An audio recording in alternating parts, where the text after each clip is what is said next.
When you need to build up your team to handle the growing chaos at work, use Indeed Sponsored Jobs. It gives your job post the boost it needs to be seen and helps reach people with the right skills, certifications, and more. Spend less time searching and more time actually interviewing candidates who check all your boxes. Listeners of this show will get a $75 sponsored job credit at Indeed.com/podcast. That's Indeed.com/podcast. Terms and conditions apply.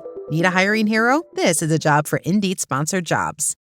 Hey, it's Ryan Reynolds here from Mint Mobile. Now, I was looking for fun ways to tell you that Mint's offer of unlimited premium wireless for $15 a month is back.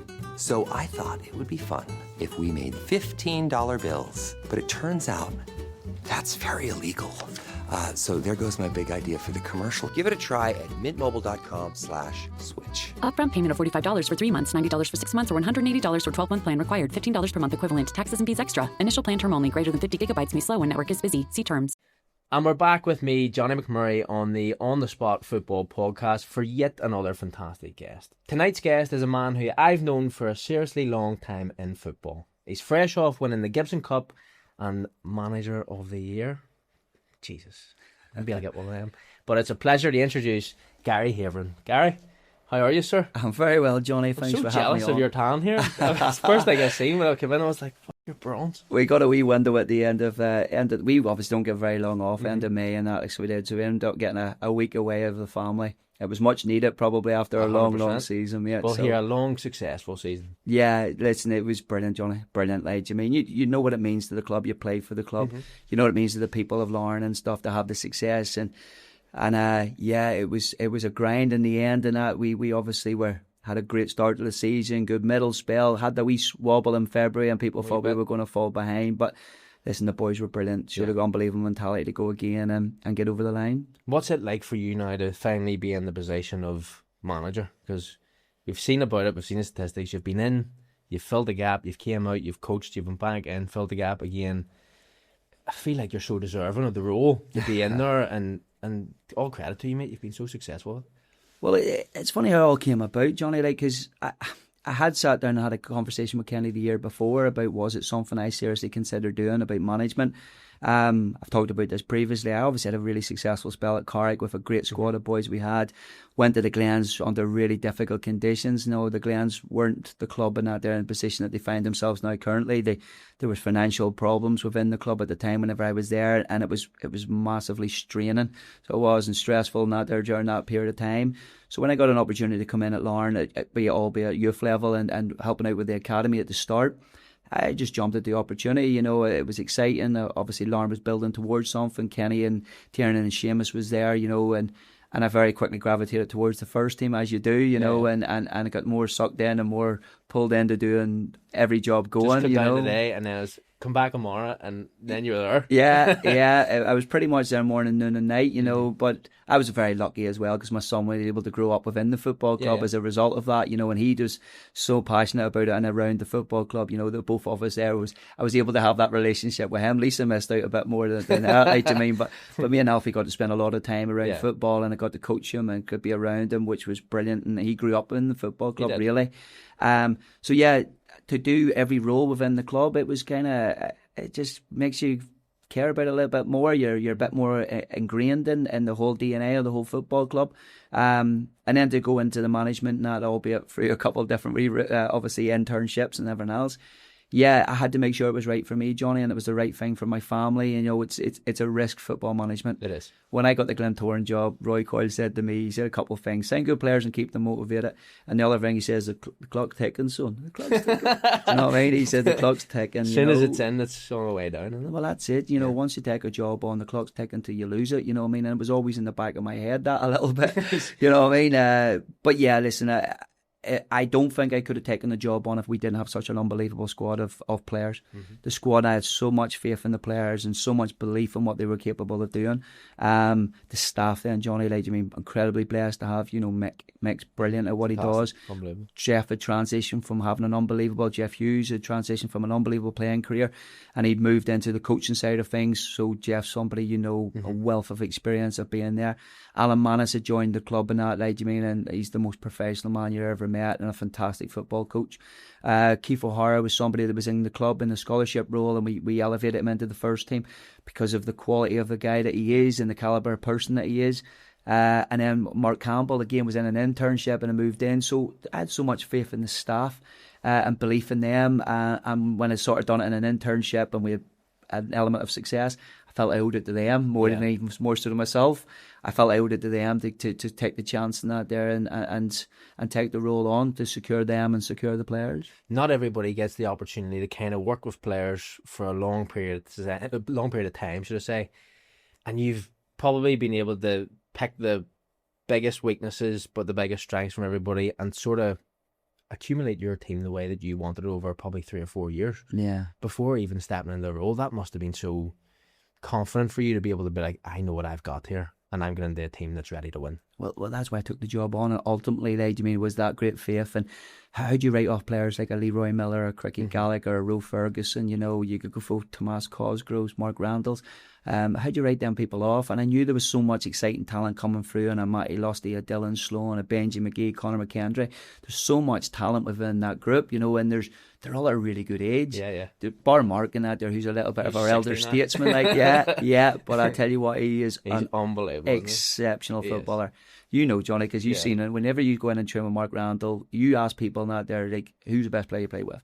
Everybody will say Mark Randall. We actually make him look bad, I think. I remember playing with him and he was doing stuff and you'd be like, why are you playing that ball? And then as a footballer, you're like, do you know what? If I was smart enough, I probably would have gotten there. Yeah. But he just sees things completely different. And he doesn't doubt himself. I think the big thing with Mark is that there he just executes. Like, to me, touching a play because he backs himself to do that. I think sometimes we take that extra touch when we have that little bit of doubt if it's the right thing to do, or they don't trust their technique to play first time, whereas Mark does it. And he doesn't think about it and he doesn't worry about the consequences of it not executing. He just goes about it. To keep a Mark on the pitch and that they're calm. I think that's because he can lose the temper very quickly, but he's been unbelievable for me. But I think what that allowed me to do, Johnny, in my coaching role, and I always felt that my role within the club, because we had Tiernan and Seamus there for such a long period of time, my role was then supporting the players very much and getting around them and helping them in any way I possibly could, be that integrating into the town and helping them off the pitch as well as on it, doing the IDPs and working with individual players to make them that little bit better about what they do. So because I was able to build them relationships and that element of trust, and I don't think I've ever really changed, Johnny, even with management, I've not changed doing what I do. I still wheel the bag in and that, on match days, I still help carry the gear. Near enough. Yeah, I still believe in that there, that I have to stay true to who I am. And if I start changing who I am and start getting away from that there, then I'm not being true to the person I am. And I don't ask the boys to call me Gaffer or anything like that there to call me Gaz and that, because you can't call me Gaz for 6 years and then all of a sudden start calling me Gaffer. I just don't think it sits overly comfortable with either of us. Big time, so it does. Do you know what I mean? It's got Gaffer on the door and that, and I keep on, I look at, can I get that changed to Gaz? I'm going to felt tip it out some of these days. But no, I think in them relationships that you're allowed to build with players now, they're in a coaching role that's different than management one. You're not leaving people out of the team. But I think if I can remain consistent with them and continue to treat them the way I've always have, with the respect I feel like the players deserve, and that I'll continue to get it back, and they've shown that this year with what they produced on the pitch. Well, we'll hold it there because the managerial side of your career is fantastic. But we'll obviously dive into things that you touched on, Carrick, Glentoran, and obviously being successful at Lauren this year. But one of the biggest things, guys, I've known about you for a long, long time is you love to talk about other people. You don't like to talk about yourself. But now you're stuck. You're stuck here in that seat, and we have you probably for an hour and a half, 2 hours. But you've had a fantastic playing career. Yeah. And I get to do a wee bit of research, and probably a lot of things that I never ever considered or knew about you. I just thought I've seen Gaz played in the Irish League, but you've obviously been away at Wolves. You started at Crusaders. Yeah. So these are all wee things that come up with a wee bit of research, but we've got to dive into it. Crusaders, you start off as a young kid. You're ready to go. You obviously get a massive move to Wolves. Talk to me.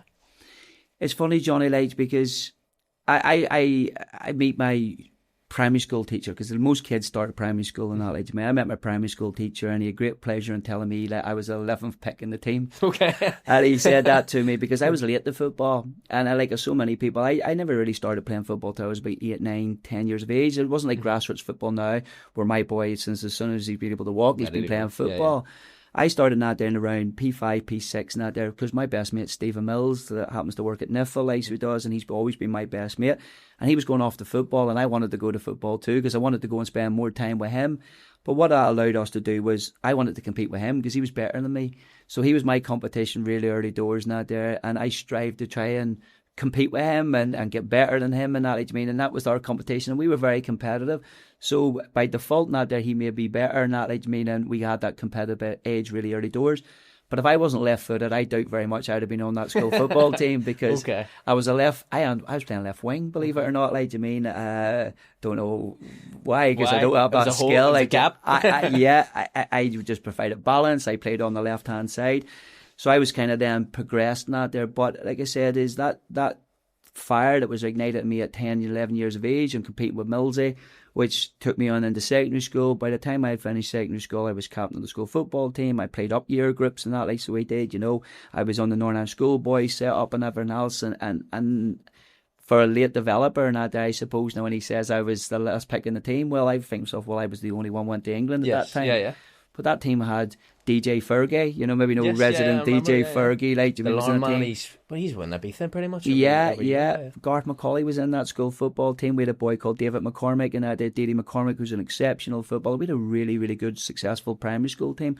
So but again, is at that stage, at 15, 16, I was the only one who went across the water to England. And I was lucky enough in that a guy, David Morrison, that there gave me an opportunity and scouted me and seen me. I was playing for the schoolboys and that they're on the trials as the build up to it, and he actually sent me his the form that he'd sent Wolves at that time on my scouting thing, and it was basically well made is what he had on, because it was a big enough well put together, well made, left sided player, good communicator, shows real potential, get him over. So it was basically what was on the wee slip and that there that he sent over to Wolves, and I got an opportunity to go to Wolves, and I kind of got unbelievable good bits of advice, because I had to move at 13, 14, probably to fill my ambition. I kind of always felt I had to go push myself outside comfort zone. I went to the Cruise and that there at the time. That had an unbelievable successful under-16 side. A lad, Martin Rogers, that I knew really well from Larne, was playing in the under-18, so we were able to travel up and down together, albeit we jumped in the train and we sneaked into the toilet so we didn't have to pay for our train fare. So we did, just head in the toilets and that there, got off and ran down York Gate down into the Shore Road, and we then left our gear in there, ran on down to Lochside and that, like, to me, for training, and then ran back again to get our stuff to run back and that there to go back down home again. And grounding like that gives you an unbelievable sense of, if you want something, you got to go out sometimes and grab it, and you got to go and get where the opportunity is. And at that stage, Lauren maybe didn't have that opportunity for young players like myself at that stage. They maybe didn't have the coaching or the opportunities, or maybe the platform and that there that, you know, that Crusaders could have presented at that side. I was at the Cruise and that there for a year, and the year I was there was the year Roy Walker was the manager and they'd won the league. It was in around 95, 96 season, and you had Glenn Dunlop, and you had Aaron Callaghan and Kevin McKeown and Sid Burrows, Stephen Baxter played up front for that team, and that Kurt Hunter was running around in midfield, absolute monster of a man, and they had an exceptional squad of players, but they had an exceptional second team then as well. They had like Ian Young and Paul Dwyer and Chris Morgan and Brian Russell, and they were exceptional. Well, Mo Arthur, Gavin Arthur, like, I mean, incredible.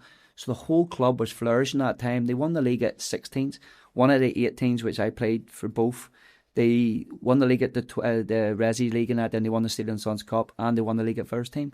So it was an exceptional time to be part of Crusaders at the time and that there. But the opportunity to go to Wolves was because a gentleman seen something in me and gave me an opportunity. And once someone over there got a really good bit of advice and that there, talk, which I haven't really stopped since I was 15, you know what I mean, for breath. But talk, communicate, be a leader, show that you belong there and that, like, get in there, make friends with people, shake hands with people, look them in the eye. Do you mean just simple little bits of instruction, but something I've always kind of stood by and tried to do, and they invited me back, and they kept on inviting me back, and I kept on going back, like, you mean. And at one stage in that there, pretty much when I agreed to sign at schoolboy forms, I was going back to England every single weekend. Okay. So I had to play for the Cruise, because they played Sundays, schoolboys.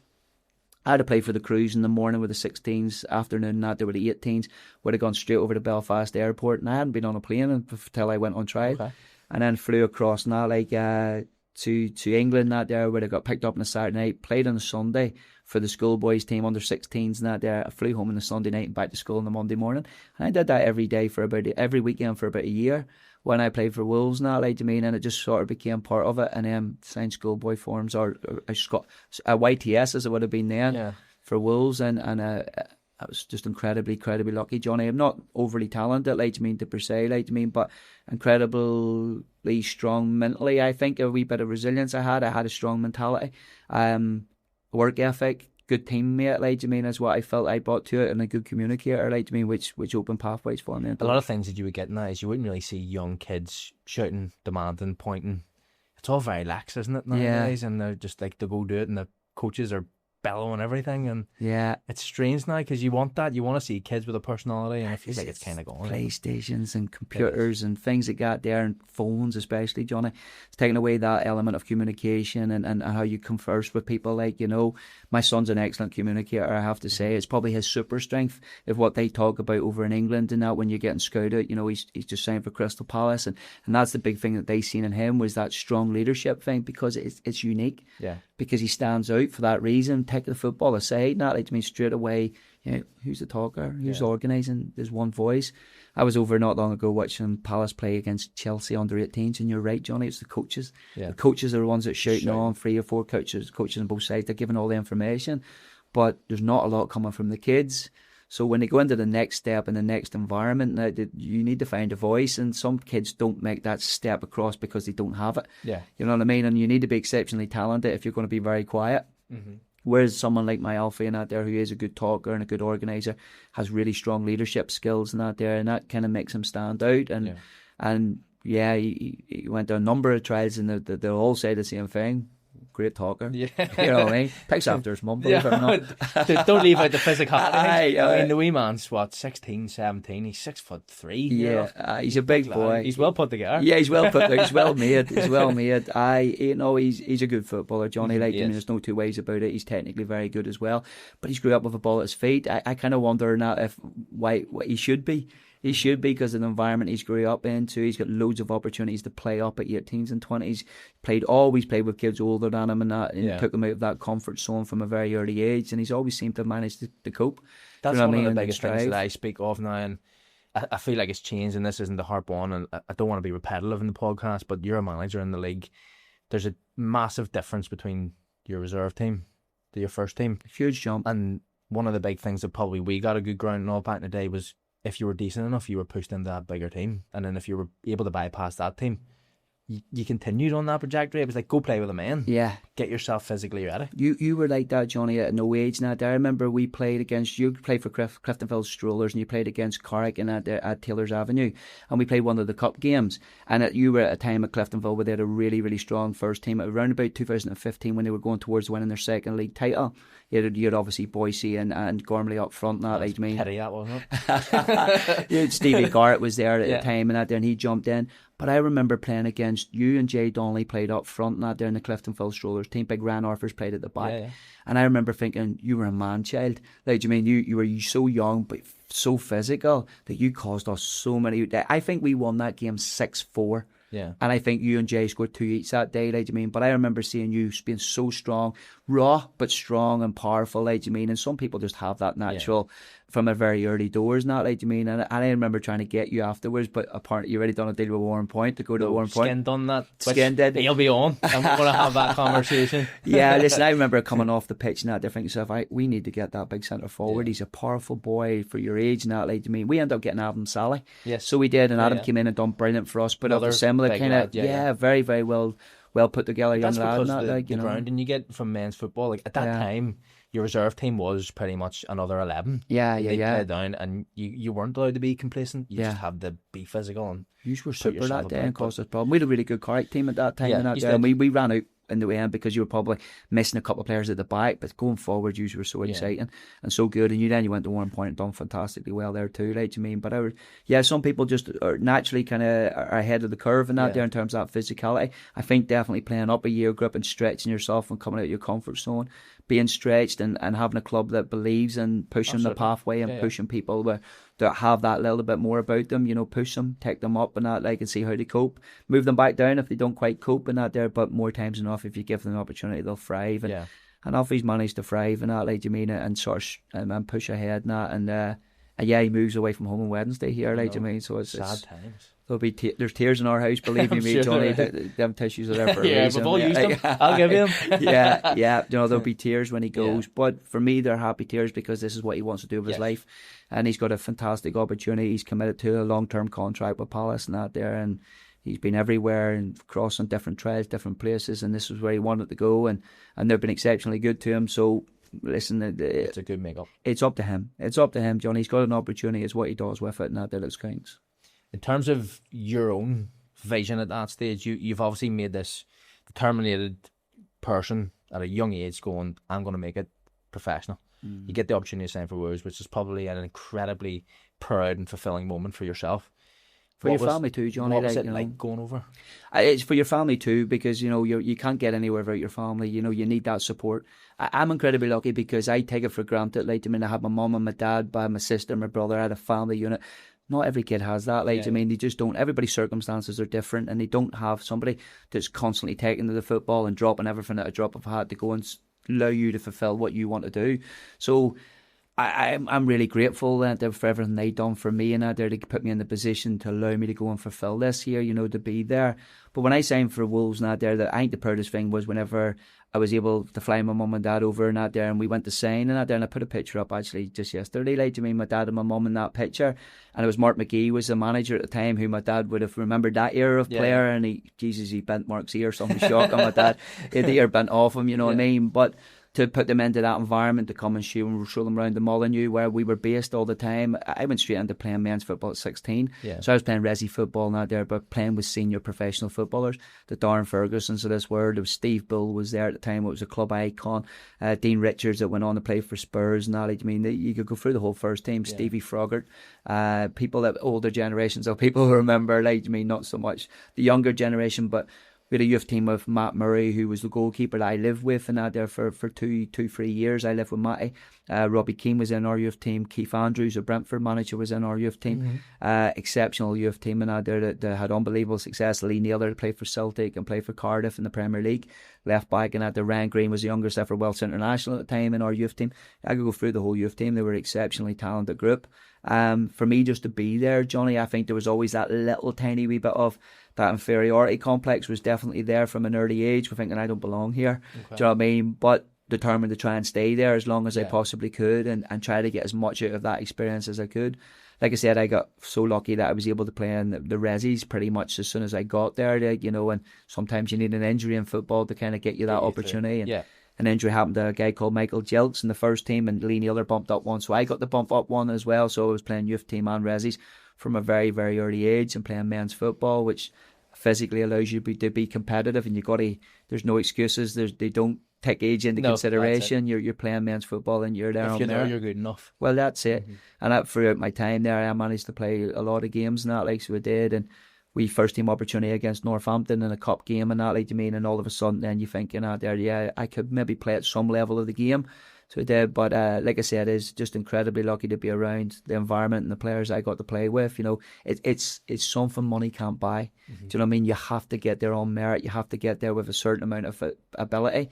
And I think I probably maximised the ability I had. My level probably was Irish League football. But yeah, listen, while I was there, I absolutely loved every second of being at that football club. It was so well looked after. It's just memories that last a lifetime. Was it hard for you to move on past Wolves, considering you'd set yourself up, you'd been there 2-3 years? Obviously, Swindon was next, but you were... Bolton was next. Bolton, sorry. Yeah, no, Bolton. Yeah. Sorry. Yes, Bolton, there was Bolton yesterday. Yeah. I played in a resi game on Wednesday, right, on a Wednesday night, and I played against Mixu, who played in that game? Ida Johnson. Okay. Who went on to play for Barcelona. Yeah. Chelsea and all, wasn't it? Yeah, Chelsea, Barcelona, so he did. Ida played up front not there in a resi game because they had just signed this young lad, Icelandic lad. He had a bad injury. He was coming back and trying to prove fitness. We had loads of Scandinavians at Bolton at the time. I played in the Wednesday night, and I thought I played really well. Manager was there. Their manager was there. It was Colin Todd was down watching the game, and I thought I had a really good game. I just just one of them nights you had everything. I was playing left side centre half. When I first broke in, I was playing left back. I was now moved into centre half. I was now 19 years of age. I grew up a wee bit, filled out a wee bit. Had a really good game in that, you mean, and got pulled in the next day, and I thought, happy days, I'm maybe going up with the first team and going to travel maybe at the weekend, and I get told that I was going to Bolton. So it is, and that was pretty much it, you mean, it was none of this, do I have a choice? Handshake, see you later, son, close the door. Yeah, pretty much not there, you mean, when I was at Wolves, like Keith Kerr, who had been in England, not there, England set up and not there, like he was there, Dean Richards was there, a fella, Steve Sedgley, who played with Gaza at Spurs, was there. Neil Emblem was another centre half that was there. I wasn't breaking into that anytime soon. They were all massively senior international players, you mean, playing at a really high level. So to get the opportunity then to go to Bolton, I didn't know where Bolton was, you mean, I didn't know how I was getting there, and it was pretty much as you're going to Bolton and you're meeting a guy and that, and you're going up there because if they're signed you. And I was like, okay, and that was it. I went home and I packed my stuff up, and I actually came home in that, you mean, because it was coming towards the end of the season, came home in that there, and me and my dad flew to Bolton. So they just sent flights and that there, and away we went, and me and my dad went to Bolton, and they offered me a contract, and I remember, me meeting with the chief executive, and I met with the manager and that there, and I signed. They'd offered me a deal, so I didn't know beforehand, no agents or anything, I took my dad with me. And they go, do you want a minute to think about it, you mean, and they made me a really good offer at that time, Johnny, you mean, I was 19 years of age and that, you mean, and I think they offered me something like $650 a week and that there at 19 years of age and that there back in 100%, early late 90s and that there, early 2000s. It was a great contract. Bonuses for playing resi football. There was all add-ons, accommodation all covered and everything else. And he says, do you want a minute to think about it? And I walked out with my dad, and we were at the Reebok Stadium, and we walked down to the pitch, and he says, how long do we stay out here before you get in and sign that? So my dad said to me, we're allowed to curse. You curse what you want. He says, you better get in there and sign that. We were signing up pretty quick before they changed their mind. Exactly. He goes, we'll walk a lap round the pitch just to kill a bit of time to make them think that we're talking about it, you know what I mean? But yeah, I went in and I signed 3 years or something like that there at that stage and that, you mean, and it was incredible. Yeah. Because I was moving from a big team in the Championship to another massive team in the Championship. So I was, you mean, and I went with a manager that had just signed me, you mean, and Colin Todd and Phil Brown was the assistant manager there. And and it was Phil Brown's a complete character, isn't he? Yeah. Phil, nuts. yeah. He's the guy. Was he always like that? One.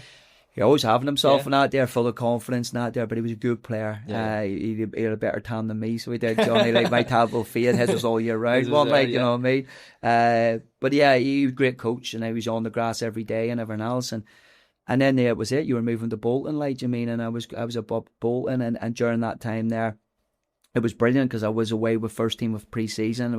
We went to Italy, we went to Denmark, we went to America and that there, and I went on all these trips with the first team and everything else. And brilliant. Yeah, people but again, as you talk about competition for places, two centre halves at the time was Gudni Bergesson was the Icelandic captain, and he was playing. Mark Fish was the captain of South Africa, and he was playing. Mike Whitlow had played 400 games in the Premier League.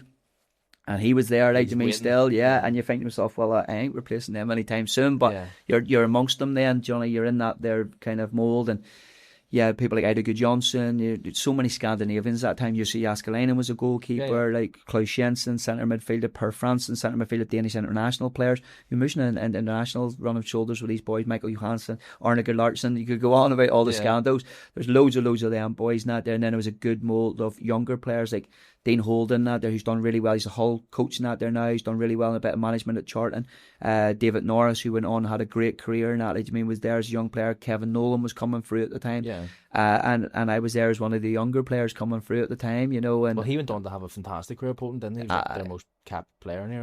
Kev, big nubby, brilliant career, unbelievable, great lad as well. Forward as well. Oh my God. And just being in the most of it. Dean Holdsworth and that there, it was early late 90s and that there. A lot of people remember Wimbledon, the crazy gang and stuff, I guess. Dino was there, great player. Michael Ricketts came through at a time then. But I was only there, and do you know it was great because the manager signed you, so you're there and not there because the first team manager wanted you there, and he signed you and everything else. 3 months later, not after signing for Bolton, he quit. We sold Per Fransen to Blackburn, so we did for a little fee and that there, and we came in, played a game and that there, and the night after he came in, the gaffer, and he just says, "That's me, right, boys." I told him when he started selling my best players, that was me done. Like, Per was on throw-ins, by balls, goal kicks, right, you know what I mean? He was taking corners, set pieces, you know, he was key, he was everything. So he was, and we sold him and that there, and then Colin came in and quit, and then Phil took over for about 6 games and that, and then Big Sam Allardyce came in, and I got to work with Big Sam for a couple of years, you know what I mean, which was a brilliant experience and that, like, and then a big change in the football club and out there. Did you see a change in styles at that stage? Because Big Sam's obviously running for the one side of things that he does, and he's been very good at it consistently for a long, long time. But yeah, I mean, styles back then were kind of similar, weren't they? It was 4-4-2 and play the big man there enough. But for sure. Yeah, no, that was very much the case. Now, ball went back to front. There was none of this building business, like, do you mean, that the boys have now? Like, I mean, yeah, it was get it out your feet, knock it into your big man, and play up in their half of the pitch. What Big Sam was brilliant at, like, I mean, he works a thing called POMO, position of maximum opportunity. He basically broke down, and statistically, if you put balls into certain areas of the park and you have people who can compete in that, and you flood that area, the chances is you'll score goals. Yeah. And on the flip side of that, defensively, if you fill the heart of the goal, you fill that area, like, I mean, you won't concede too many. Mm-hmm. So we just worked off stats as to how many numbers can we get into these areas. That's why Kevin Nolan had such a successful career. Yeah. Ball going in from a wide area, Kevin Davis competed for everything, so even if he lost the header, the chances is it wasn't a clean header and it didn't really leave that area. A big Kev arrived and that there, and bang, he just picked up a lot of second pieces. Was that strange at that stage that somebody was so focused on statistics? Because it's huge now. Yeah. Everything we do now is extra 1%, extra 2%, where gym, running, whatever it is. Well, but for then, yeah, it was massive. But you know, he was ahead of his time in a lot of things. Now the GPS came in at that stage. Now there, now the pack was about that big. You had to have it on your back. So it was just a weighted bar. It wasn't as easy to lunk around as what it is now. And the best were a wee phone. Oh God. But what he did is, you know what Sam did is, because he spent a bit of time out in America and he's seen what the American guys were doing in terms of how they were conditioning themselves. Powerlifting became a big thing, and out there, lift, clean and jerks and that, like, I mean, became a thing, being more explosive, doing these things and that there. And up until that stage, there was very little S&C in that there that was part of it. But Sam came in that there and brought a whole S&C team in. And then we were doing like different movements in the gym, different jumps and that, like, I mean, jumping height and that, they're rolling over wee hurdles. Yeah. SAQ would have been a thing that people had done, like, to feed up footwork. Just try and speed yourself up a wee bit, but no real sense behind it, really. Parachutes and stuff like this. Big Sam introduced all that. Bands work came in that there a lot more. So see resistance in people taking that on from that older sort of generation to be like, I'm fucking doing band work. What the fuck is he doing this? Yeah. And then there's kids coming in and being like, I'm all in. Yeah. He brought in like sprint coaches and endurance coaches and stuff, and he brought people in from an athletic background. So again, he brought in another team of people to kind of work on more specific, sort of, you know, a football now there is, it's you run, you jog, you walk, you know what I mean, you sprint. And that's what it is. So then training need to be designed around that. When I was a kid, and that we done like 10-mile runs and 5-mile runs, and that you don't ever do that sustained running in football. So the running became a lot more specific to what the demands of the game. Yeah. So he brought that in really, really early doors, and that, like, you mean, so instead of like just running round and round and countless laps and laps and laps, which the boys all hated, like, you mean, he started bringing in like a box to box run out there, and then a walk and a jog, and then a walk and a jog, and then the box to box, and that, and he sort of broke it up, and it became more like you see it nowadays. Yeah. But Sam was doing that there in the early 2000s, like, you know what I mean, that's what he was doing. And so I think he was a little bit ahead of his time in that there, in terms of that. He gets that big thing as Big Sam, and you think he's a big ignoramus in that there about how he does it, but he was massively into sports psychology too. Brought in Mike Ford, the sports psychologist that went with England in the 2003 World Cup, and they won the World Cup. Massively into that, like, in a big way, and Clive Woodward and then the 1% and all that stuff, and Dave Berlford, all the 1% clubs and that there, and then people. Mike Ford was very much ahead of that, like, you mean, as well at the time, and Big Sam brought him into the football club and had the boys positive visualization, all that stuff.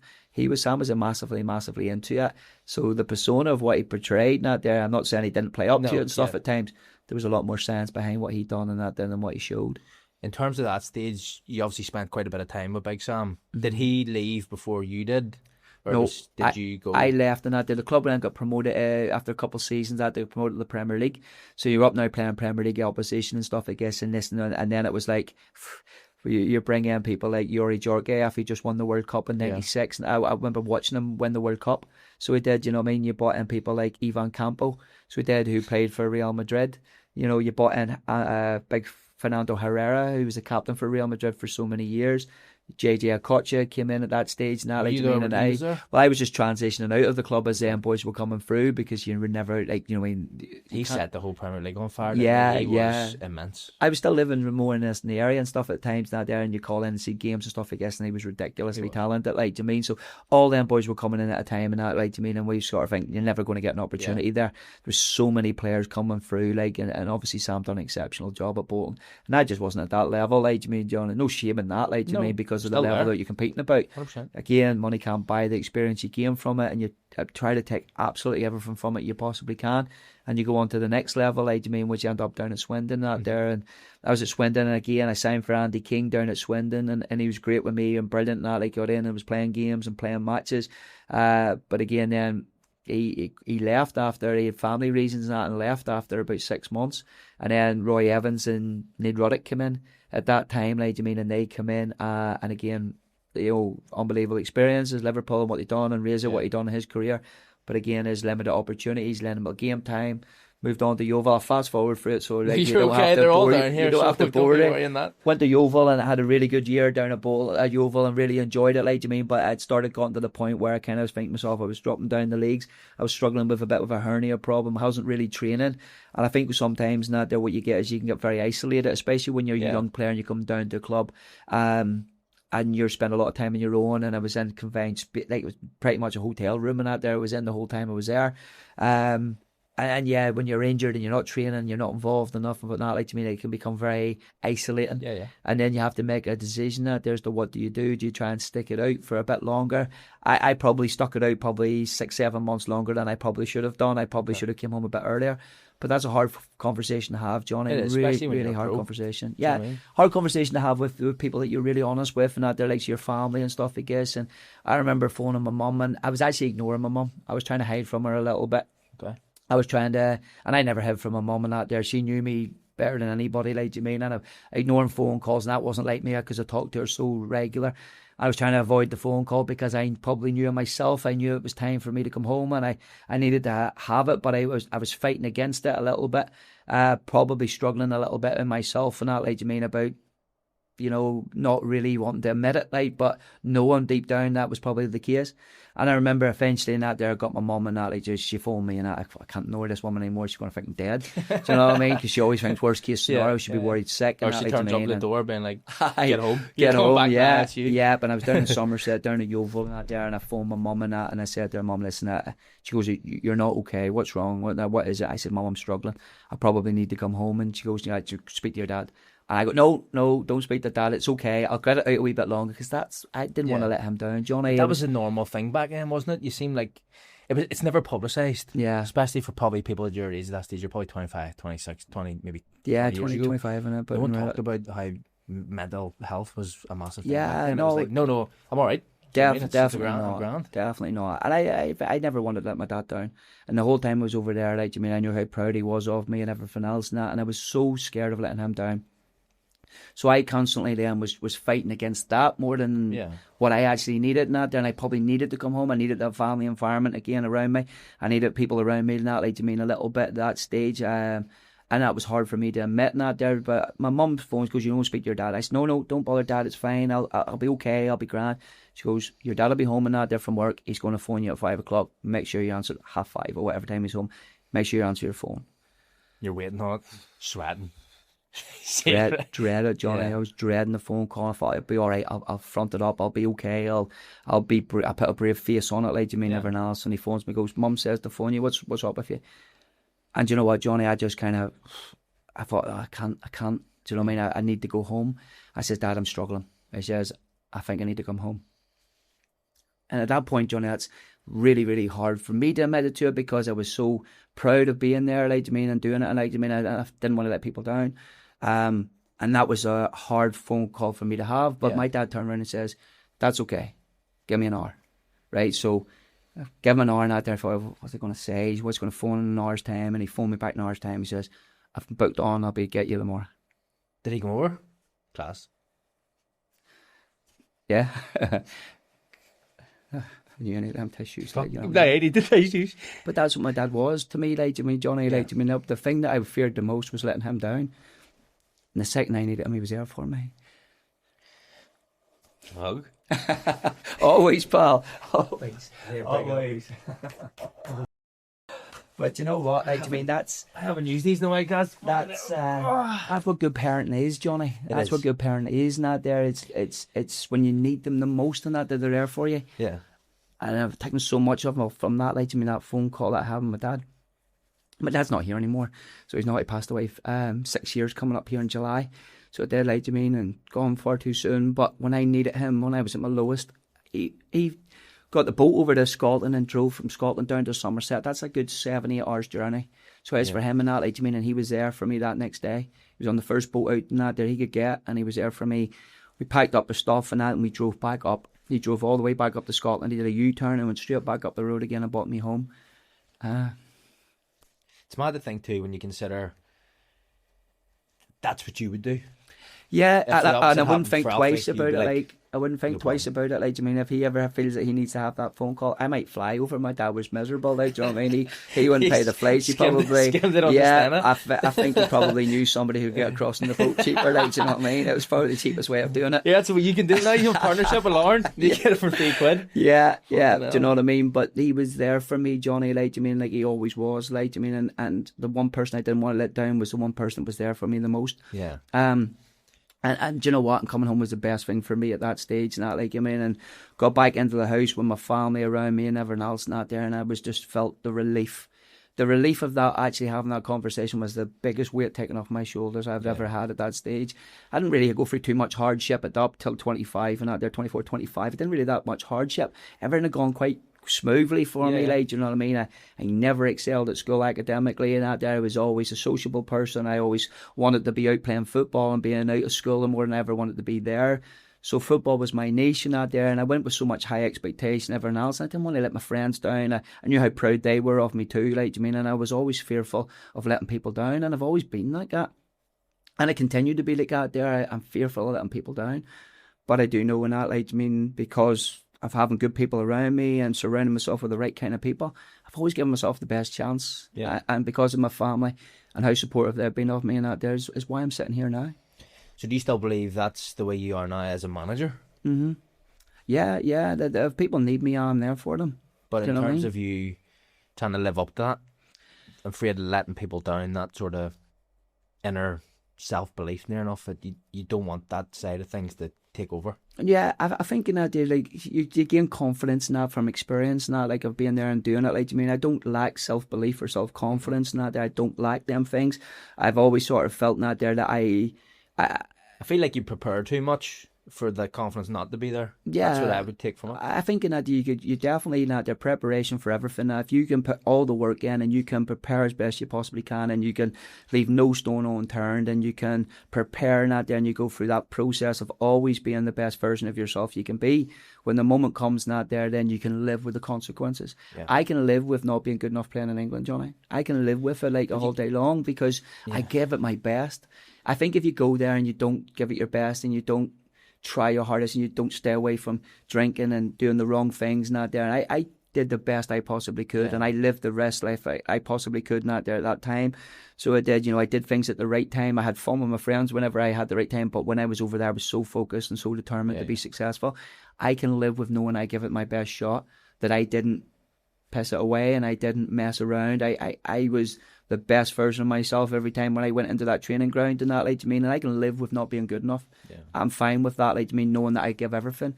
So it is, and I understood that I had a window probably as a player, but there's probably not the same window for me as a coach or as a manager. I think there's a much not there higher ceiling for me at that, because I think I could excel much more at this than I ever could at as a player. So there's, so again, is whenever I came away from management, then I threw myself into coming back home and that there and being the best version of myself here. A lot of guys come back from England and they're so disillusioned with the game and they're so heartbroken about not making the grade, or they're so sort of the level that they've been at, they see this as a step down. I grew up not being an Irish League fan. I grew up in that there, going down to games at Inver Park and that there. By the time I left, I was watching a championship winning side and that there, the Cruise, you know. So I grew up an Irish League fan. Yeah. So coming back to the Irish League and that there was my massive ambition. As an 11-year-old, all I wanted to do was play for Larntech Old Boys. Yeah. Do you know what I mean? Yeah. That was my ambition, was playing in the Premier, playing in the Amateur League for Larntech Great Old social Boys. club. Let's not talk about that. Unbelievable. Lifelong member, like, do you know what I mean? So I'm never leaving there. It's so good. John Devine and that there, and so you go in there's legends. Paul Hardy's in there, like, I mean, it's like the legends of the legends go drinking the tech club. Do you know what I mean? But that was my ambition. So to go to Wolves was far exceeded my expectation. To play for Bolton, Swindon, Yeovil, to spend nearly 10 years in England, that far exceeded my ability levels ever could. Yeah. But it was my mentality, it was my attitude, it was my determination, it was my person who I was not there. I got the opportunity for them reasons, not so much because of my talent as a footballer, you know. Yeah. So coming back to Irish League and that, there was a dream for me because I love playing in Irish League grounds and that, like, I mean, and being around Irish League football, you know. So coming back there wasn't a hardship for me. It was a next challenge and that. And that's you ready to go. And that's me ready to go. And see, whenever you did come back, in terms of like being a professional, you've been away for quite a long period of time, almost 10, maybe 11 years. Lisburn Distillery must have been one of the biggest teams at that time. We obviously have seen the fall pretty much of Distillery over the years, but at that time they must have been right up there. Do you know what's funny? I came back and I trained with the Glens, with Roy Coyle out there when I first came back and out there, and I trained for them for about, it must have been about 3 weeks. I played a couple of pre-season friendlies, played against Ayr and I played against somebody else and out there, St Johnson maybe, or some St Mirren maybe, one of them Scottish teams and out there. I actually felt I'd done really well at the time, but they had a really good side too. Mm-hmm. They had obviously Chris Walker and Gary Smith, and I was playing centre half and stuff with them at the time. But they were hem in hand and it was stretching out and it was spending weeks and out there. And Paul Kirk phoned me. And seeing that there, whenever you think, when you're low in that, like, I mean, or you're at a period of time of having little bits of doubt, you need someone like a Paul Kirk in your life and that, like, I mean, at that stage. And maybe going to the Glens at the time might have been something out there, but it was just dragging out, and they weren't really coming to me with anything. I was still turning up and training and thinking to myself, what's happening here, like, I mean. But Paul Kirk in that there phoned me and he says, like, Gary, we want to sign you. We need you here at this football club. And seeing that there periods of time, you'll have somebody that'll make you feel you're 10 feet tall. 100%, yeah. Paul done that for me at a time I probably needed it. Yeah. I was probably a little bit low. I was still probably lacking a little bit of confidence, trying to rebuild myself. And I'd been away for such a long period of time. People didn't really know who I was because the Irish League, and it wasn't like social media and forums nowadays where you know every kid who's coming back. There's not a kid in this country that I don't know who plays football, probably. You know what I mean? Or what's available over in England that might come home and stuff like this. So Paul Kirk at a time and out there came in and brought me into the club, and within 2 games he made me captain of his club and out there, and it was my first real kind of, I suppose, cement my place in the senior team at that stage. And after 2 games he gave me the armband. So he did, and so he put so much faith in me and maybe feel 10 foot tall, like, you know what I mean? He just feel good factor, confidence and that there that he gave me, played week in, week out, and yeah, it was brilliant. You were back. That was you back then. You're settled. Yeah, I felt a really big part of a club. Do you know what's funny, Johnny, and that there, for being so average and that there, I never ever wanted to be average. I always wanted to be a little bit more. I never wanted to just be another player. I wanted to be a captain. You keep saying that you think that you were average. But in hindsight, there's not many people who have played in the Championship. Yeah. There's not many people who have had these clubs. So I think we have to get away from the fact that you're average. Because if you're saying you're average, I'm shite, because I never made it across to England at all, never even got a sniff. But there was so many talented boys, Johnny, that should have got the opportunity. Nowadays, that you maybe would have done with Brexit and stuff, certainly at your age when you were coming through. Brexit happened 10 years ago. But it would have been in the shit 10 years ago, but so we're not getting into the political side of things, but in hindsight, not many people get to achieve the goal to be professional footballers. I got to do that at Larne, which I am forever thankful for. Yeah. Be a full-time footballer. You got to do that in England. Yeah, and it was an absolute dream, and it was an absolute dream. And at that stage, whenever I came home, Johnny, never ever did I ever think I'd work in full time football again.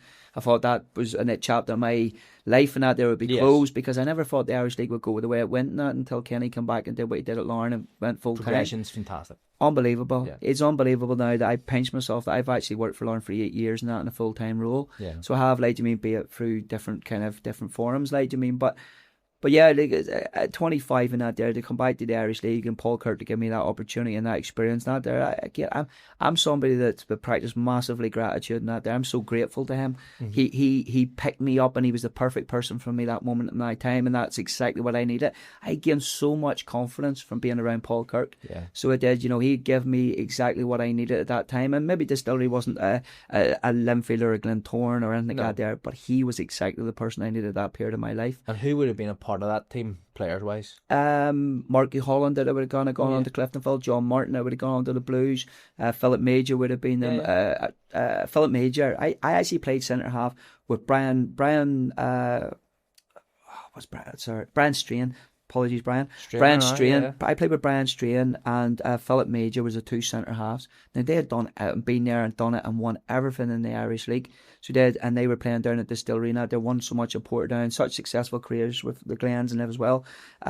Brilliant. What experience, two boys to fit in beside. Philip Matthews and nets, Chrissy Deegan playing left back, and Gary Clifford. I don't forget footballers. I can tell you the whole team. Jimmy McCluskey was there. Brilliant. Stephen McBride up top, brilliant team, and that they're really experienced. To go in there and at sort of 24, 25 to be given the captain's armband to lead so many senior players, especially when you have so much experience and so many quality players, hell of an honour. You take it as that now? Did you take it as that then, or was there a lot of pressure with it because you've just came back and you're like... I didn't know anybody overly, Johnny. The league moves on as well, such and that there. I wasn't fearful. I went in and that, I thought, right, this is my opportunity to establish myself. I can have an Irish League career here and that, and I can build from here, and I felt I was still young enough and that there that if I did well enough, you never know. You never know, you might go across the water again. But yeah, I had an unbelievable season at Distillery. He gave me such a prestige in that there of captain that football club. It's a great football club. I'm sad to see where they are currently, he said, but there's no reason why they can't bounce back. And I'd still keep an eye for results, and I'll be forever grateful for the season I spent there. But at the end of the year, I'd done so well that I was getting the attention of from the Glens and the Blues and from Coleraine, and they were chasing pretty heavily, at the time. And I made the decision at that stage to move on to because I wanted to win. I wanted to challenge for trophies. I wanted to win trophies. Distillery probably wasn't at a stage where they could challenge for trophies just at that time.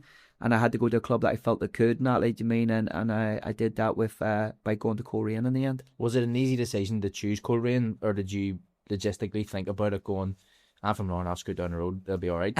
Or was it more so the fact that Linfield, Glentoran, the players that are in there, you've obviously wanted to play, it's more so probably about game time at this stage? Probably a wee bit of that. Garth McCauley definitely played a big part in that. He tapped the life out of me and to get me to Coleraine. Garth's a good friend of mine. He was at Coleraine at the time with Marty Quinn, and Marty was pushing really hard in that, and Coleraine had formed that squad. Wow, that squad of players.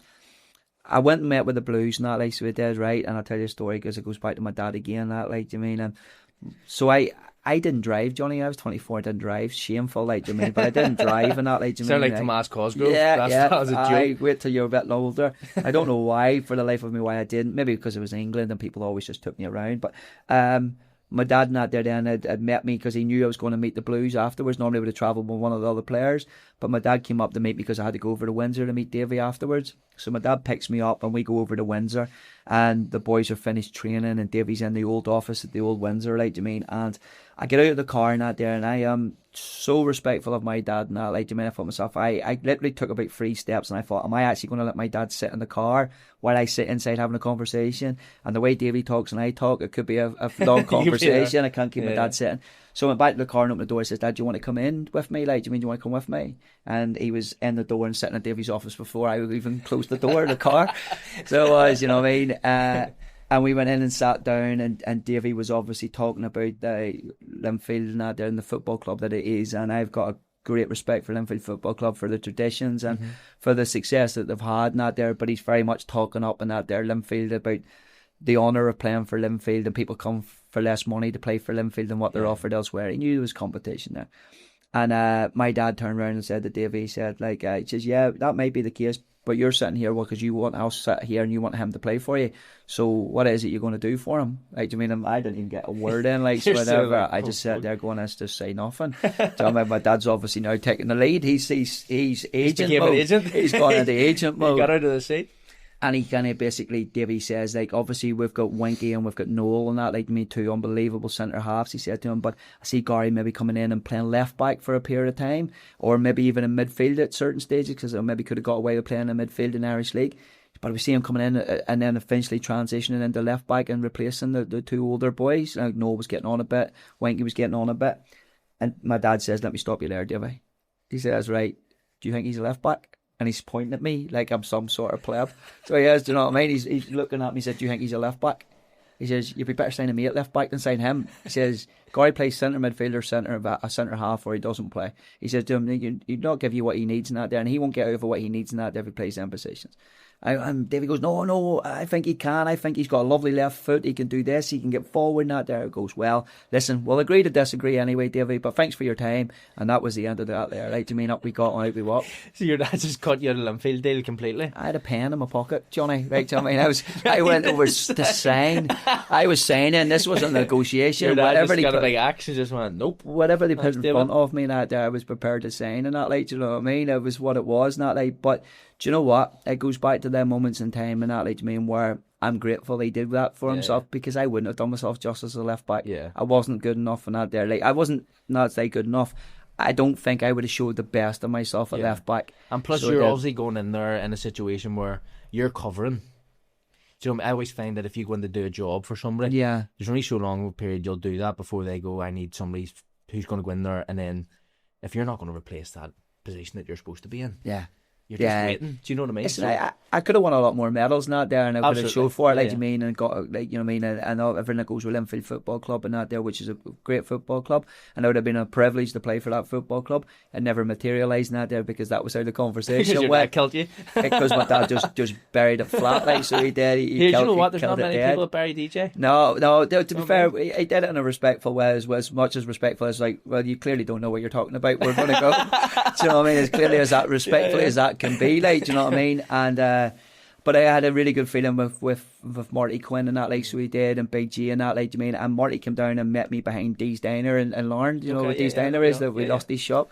And behind Losty's now, and I signed in the back of a wee electrical shop. No, he was a wee electrical fan, that, so he was a Spark, Marty was, and I signed for Marty and the Sparks fan. Like, to me, no fancy negotiations. Get in, son. Stood in the side seating out there. Marty's got his packed lunch sat here and everything else, and I love that about Marty. I love that about Marty. That's the personality, isn't it? Well, it was the person, the man that he is now there. The man that he is now there is just incredible. Like, do you mean, he's so enthusiastic, he's so infectious, you know, so determined to be successful. Like, do you mean, and I just got a really good feel for him. Gareth and that there taught me into it pretty much as well about going down there, and I signed for Korean, and yeah, it was like 65 mile down the road, a wee bit further down the road, but what a team. Yeah. What a group of lads, and that, like, do you mean, Paddy McAllister is my hero, like, do you know what I mean? I love Paddy McAllister. I tell him all the time, and that, like, I mean, I literally still text him every now and again. That just drop it in. He doesn't reply to you, just, you're my hero. Because it goes back to that whole thing, is that I always wanted to be more, Johnny. I always wanted to be more than just somebody that was part of a team, and that, like, I mean, I wanted to be a mainstay. I wanted to be a bigger part of a bigger cog in the wheel. So I did that, and I always thought the captain was a really prestigious role, that there, and I was very fortunate there. Like, I mean, I captained Wolves youth team, I captained, like, Bolton, like, Resi's team, and that there. I captained Wolves Resi's team at a time or two, or even when I was so young and that there. When I went to when I came back home, captaining Distillery. When I went to Korean, Packy was a proper captain. Was a proper captain in every regard. Now there, he ran that football club from the players' perspective. Nothing ever got through Packy to get to Marty. Marty didn't have to discipline a group, didn't have to do anything with a group. Packy organised everything, so he did. So, and he had a real aura about him. Do you know when you're drawn to people, like, do you know what I mean, and you don't know what it is, it draws you to them, but you think to yourself, my God, I want to be around that guy all the time. I want to be him. So he did. He led by example on the football pitch. Maybe not always. Like, do you know what I mean? He was prone to picking up the odd red card, but he was such a competitor. Like, do you know what I mean? And everything that he done, he trained properly. He worked so hard now for the team. He you know, if you were in the trenches with Packy, you were okay. Do you know what I mean? Because, and I didn't want to let Packy down. As much as I didn't want to let Marty down, I didn't want to let Packy down first, because either one could have put you by the throat now. They're up against the wall of the dressing room. Do you know what I mean? You always knew that, and you had it in the back of your head. But, you know, you Davy O'Hare and nets not there. He was brilliant not there. Paul Gaston and Gareth McCauley, Stuart Clanahan, Jerry Flynn, who's such a good Jerry's brilliant not there, what he's done for Lauren and not there for the recruitment and stuff, I guess. Great lad not there, and a good friend. And Packy McAllister, Tony Gorman, Stephen Beattie, Ian Basher-McCush and that, like, so it is. You had Rory Hamill, Jody Tolan, Sean Armstrong, Barry Johnson was the young lad in the team. I remember. I was the young lad in the team. I'm 25 now at this stage, and I'm the young lad in the team because they were all 30 plus. We Barry Kern and that, like, we Flea and that, like, so it is, like, so we had such an experienced side. Going back then, you didn't have 25 players in the dressing room because you only 3 subs back then, like, do you know what I mean? So you only allowed to name 3, and then it got up to 5, and that they're allowed to play 3. So that was the only case of it, like, do you mean? But we just a brilliant group in that there, and that group I felt could compete and probably didn't achieve everything it should have done. Obviously won an Irish Cup in 2003, lost it in 2004. Should have won a league title, really, like, I mean, the same year out there, should have league 2004 whenever they were going really well, should have won a league title, like, I mean, won Northwest Cup down there and stuff, and should have probably done better in the League Cup as well. But what a score, what a group. Loved every second of being at Korean with them players. They were brilliant lads. One thing I have to touch on, and you can't really leave Big Gaz out because of the career he's went on to have, but you two being best mates, did you ever consider that Gaz was going to go on so late in his career to have that career? Yeah, probably not though. Not at 26 and that. You probably think there's a window of opportunity there. Gareth was a brilliant Irish League player that you could tell. I think Gareth was almost took a while to grow into his size because he was so tall. Yeah. So he was, and he almost had to fill out and grow into his body a little bit. He was always he maybe hunched over a little bit and didn't quite stand the size. You see Gareth now, he has the shoulders pinned back and he looks even taller than what he actually is. Specimen of a man. He is. But do you know what he was? Do you know why I hold him in the highest regard now there, and he's a great role model for any young player. I remember when Gareth said to me, he says, He done so well in the Irish League. He got Player of the Month 2 years in a row, Player of the Month 2 months in a row, sorry. And very, very rare did the centre half win it. But he was starting to really creep up in terms of carrying himself with that confidence, really believing in himself. Scored a worldly against Portadown where he ran it out from the back and ran all the way through them and scored late on. And he was really growing into himself and that, like, he had size, presence. He got a call up for a B international cap and they played against Scotland, and he came away from that camp and that, having been 5 days, 6 days in a professional environment, goes, I got to give this a go.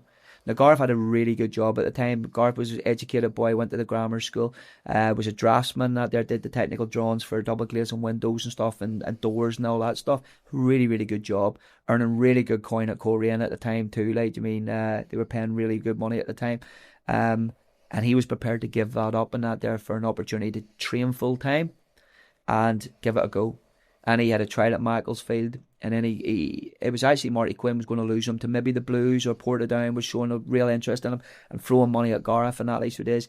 And Marty Quinn picked up the phone that there to the coach and that there, like a player that he had at Cliftonville who gave him Keith Alexander. I remember him. Keith Alexander gave him an opportunity, and Keith took him to Lincoln.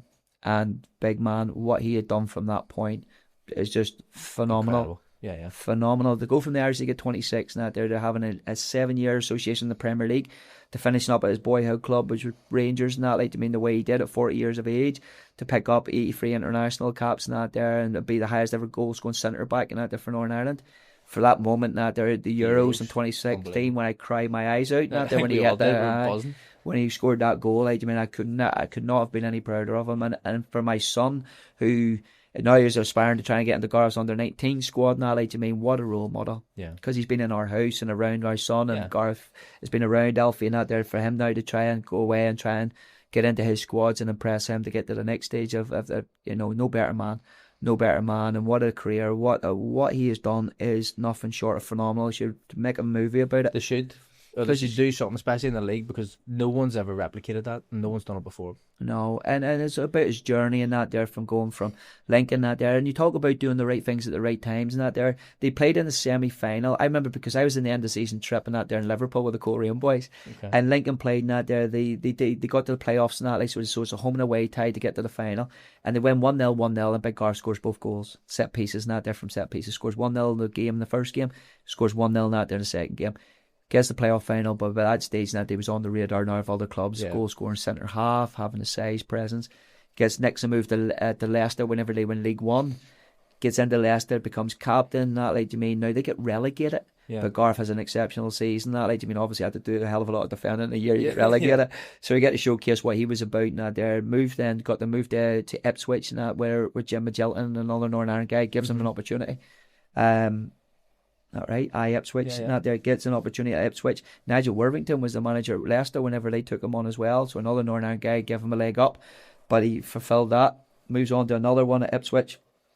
Obviously worked under Roy Keane and different ones, and then Roy Hodgson came to see Garth playing out there for Northern Ireland at international level, and says if he can play international football, he can play in the Premier League, and he was 32, 33 years of age. He was there for what, 7 years or something? 7 years, and he was a mainstream near enough every season. Unbelievable, wasn't it? Incredible. And that West Brom team as well Incredible. were brilliant. Yeah, oh yeah, Brilliant. well, exceptional, like Tony So good. Pulis and people like that, what he'd done at the football club, and having a manager like Roy Hodgson that would go on and manage Yeah. England and stuff. Liverpool as well. He took it over.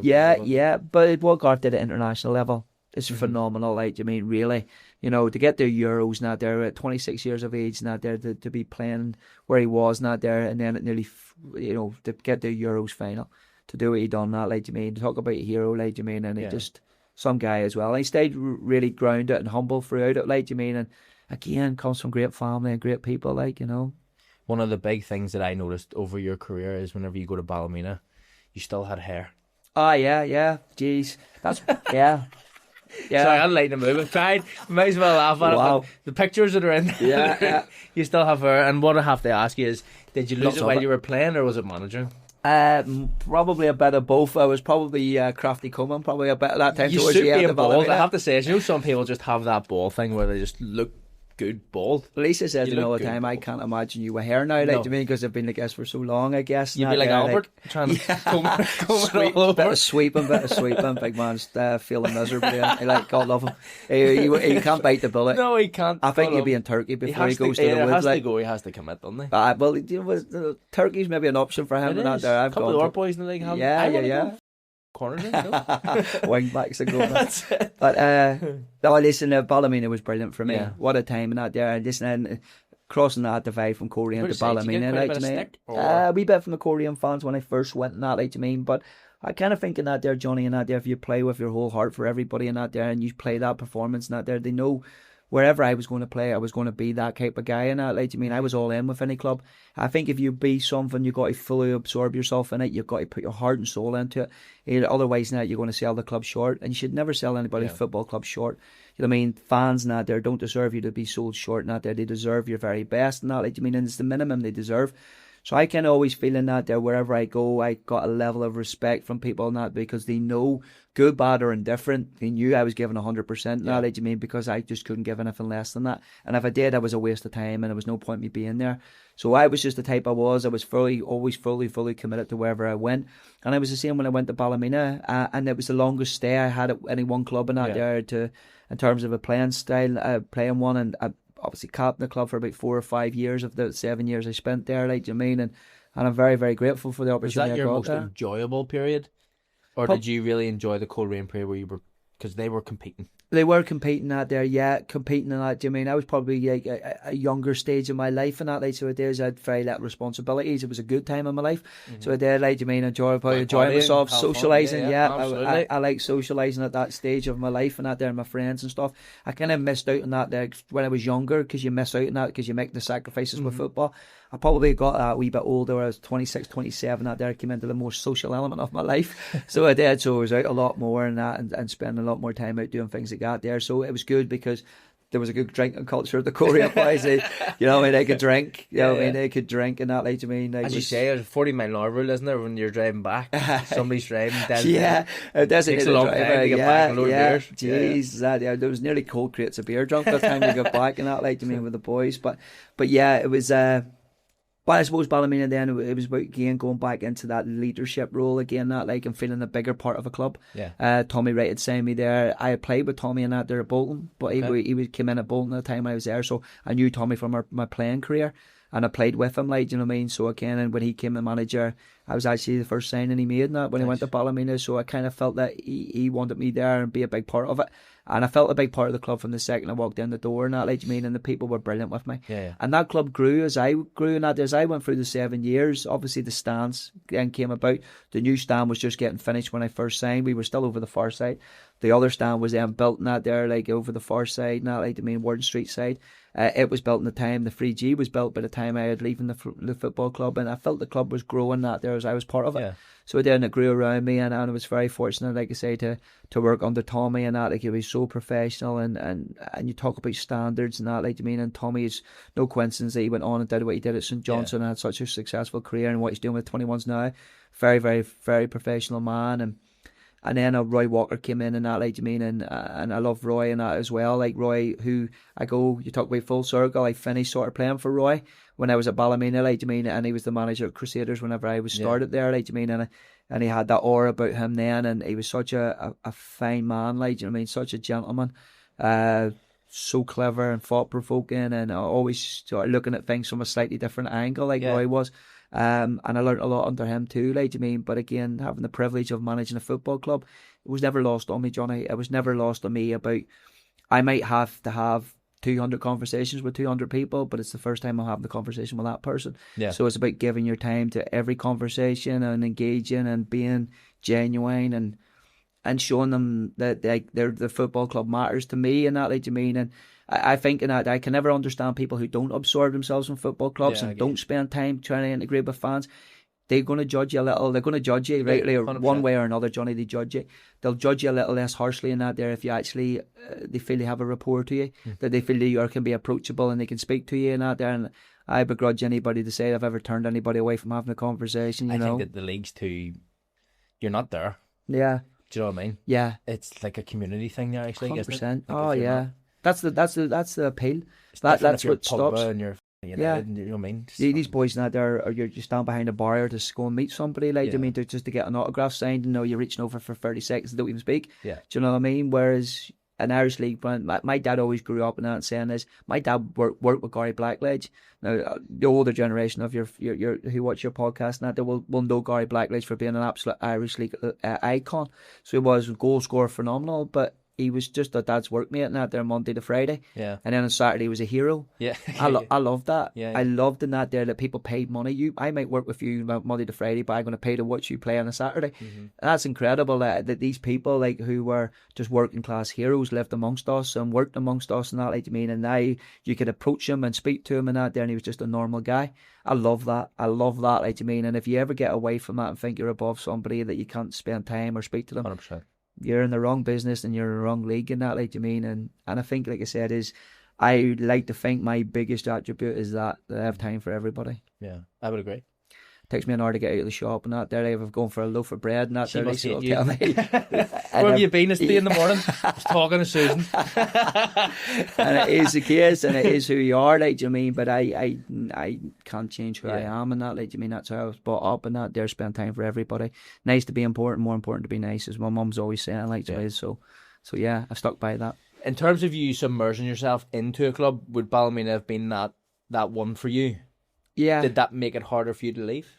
Yeah, definitely. Like, I think when you leave any football club, and that's really important, you leave in the right way, and that, like, there's a right way and a long way. I think the bigger thing is that you leave. Everybody leaves at some point.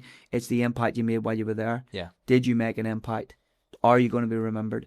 Are generations of people going to remember you now? They're the way that people talk so fondly of legends of Irish League clubs now. There, every club has them. Yeah. So are you going to be held in that regard, or are you going to be instantly forgot about? And so many people are instantly forgot about whenever they leave because they never really made the impact. My big thing is when you go back to the club and out there, do people treat you well? Yeah. Do they show you that respect and that? I always like the fact that my mum and dad got so much respect. They went to every game at Ballymena, and everybody spoke to my mum and dad at the games and that, so we did, and I always liked that feel about that football club and that there, that they for the respect they have for me, they had it for my family and that there, and that was really important to me. Always remained important to me, so we do, how well they treated them, and I'll always have the utmost respect for them. Norman McBurney's an absolute gentleman, looked after me so well. John Taggart, an absolute gentleman. Robert Coppell's an absolute gentleman. When I left the football club, they were brilliant with me. And I made the decision to leave. I had a year left on my contract, but I had become the sports development officer at the Cliff. Roy was the manager, and and I sat and had a conversation with Roy, basically saying as they wanted to go 3 nights a week, which was great because it was the direction they wanted to go. I couldn't fulfil the Monday because I just got a job as a sports development officer, through my coaching career.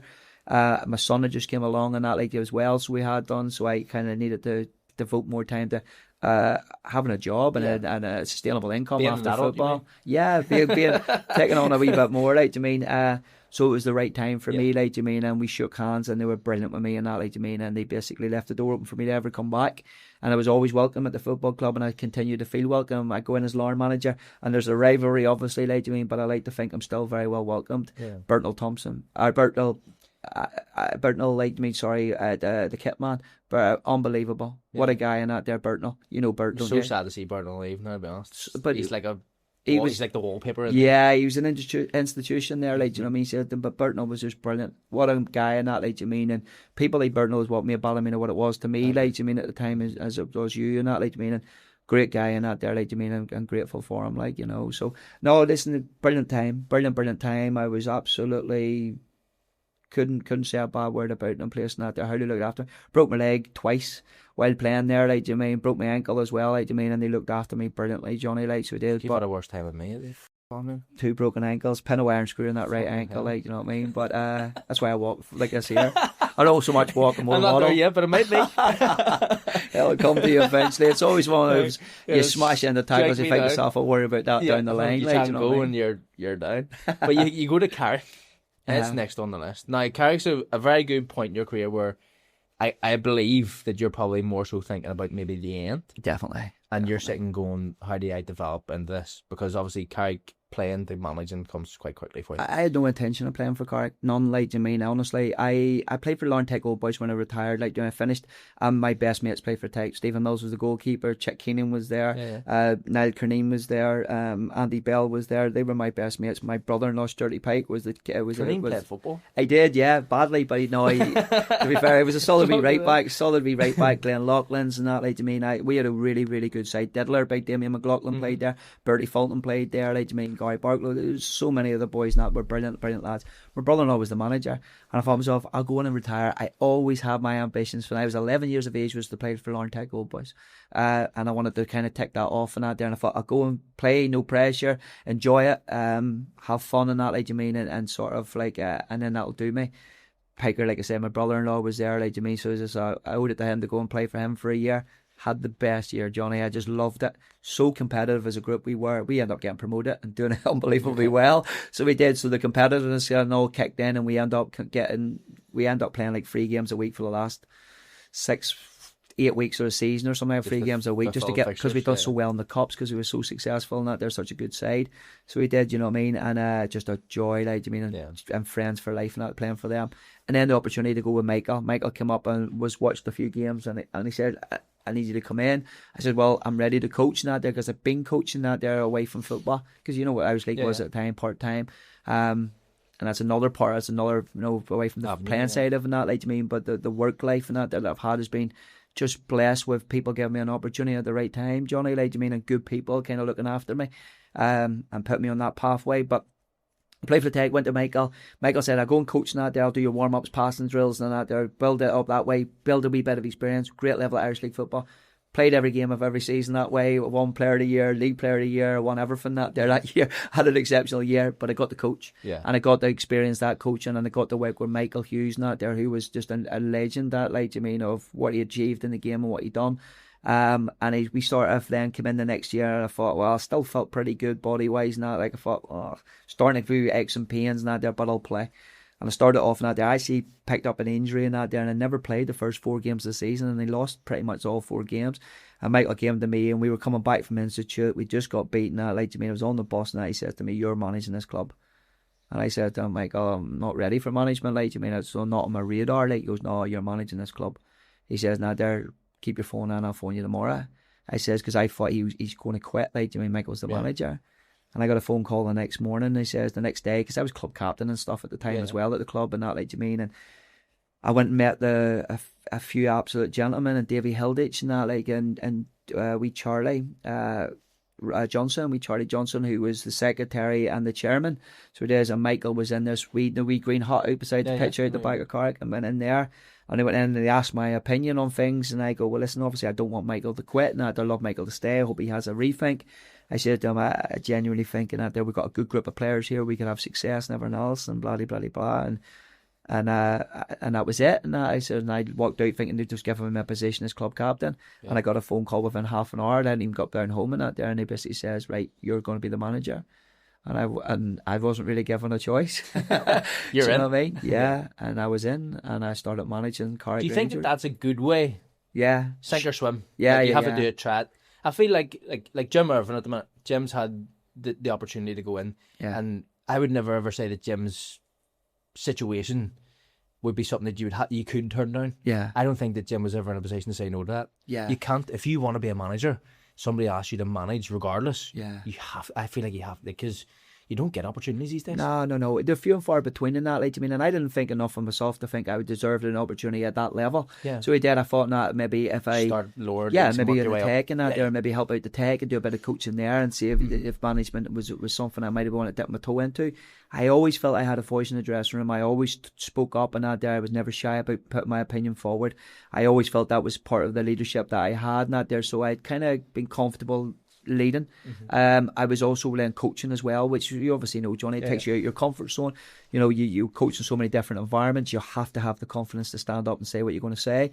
You have to have the confidence in what you're delivering. Otherwise, not there, it's going to come across as false, and people don't buy in. And if you don't get the buy-in, you got no chance. You know. So for me, then it was a case of like at Carrick was then okay, but can I transition from management to playing? Now, because I played for Carrick that year, I end up in that making the Northern Ireland squad. Like, I played for the Tech for a year and actually got managed. I actually got a cap playing for Northern Ireland Amateur League side. And then the next season that there, like, we played the Rose Bowl game against Scotland. And then the next year I made Harry McConkey's junior international team, right? So I was always on the fringes of Northern Ireland, not like to mean fringes. I got all the caps now that bar a senior one. I never got a senior cap, but I've got like caps from under 15 right through and out there to the 23s, to an Irish League representative cap, to an Amateur League cap, to a junior international cap, but I never got a senior one. Was the only one I never got. But there's still time to get one as a manager, maybe, like, do you know what I mean? It would tick the box anyway, but still count. But yeah, so Harry McConkey was in the team and I remember thinking, coming away, going, listen, I'm in the dressing room with these boys. Where'd I sit? Where'd I go? How do they take me?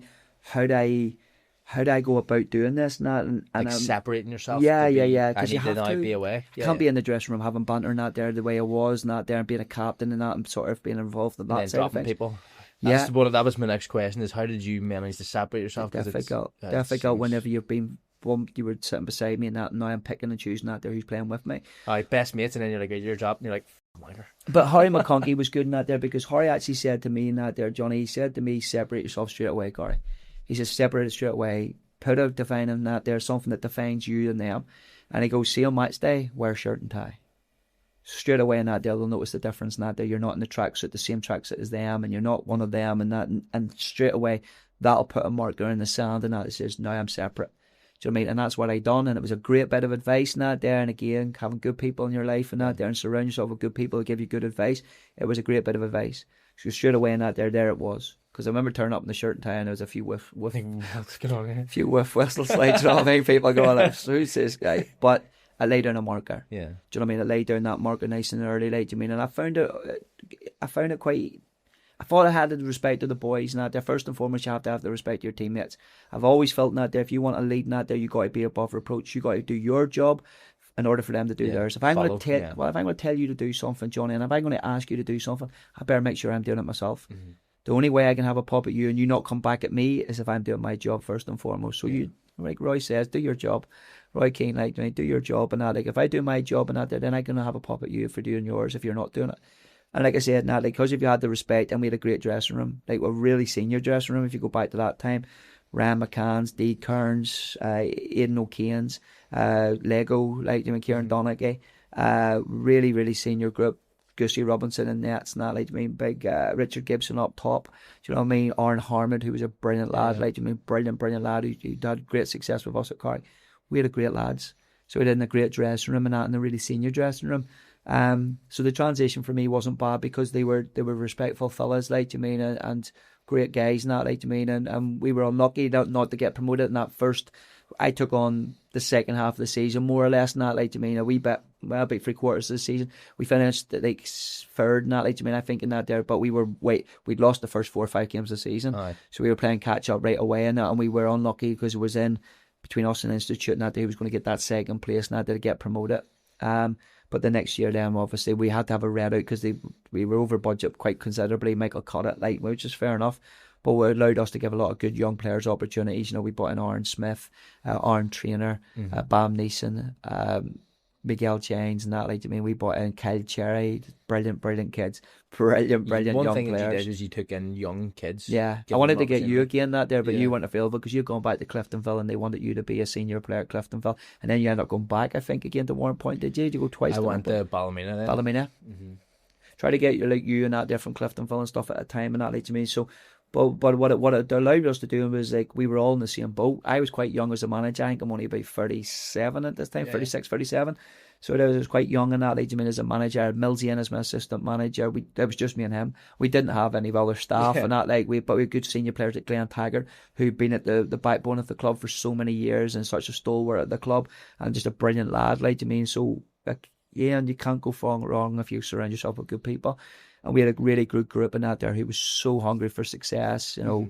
And we did a treble in my first full season. Like, we won the league, we won the Steel and Sons first on Christmas Day, beating the Welders 4-1, which was a phenomenal performance.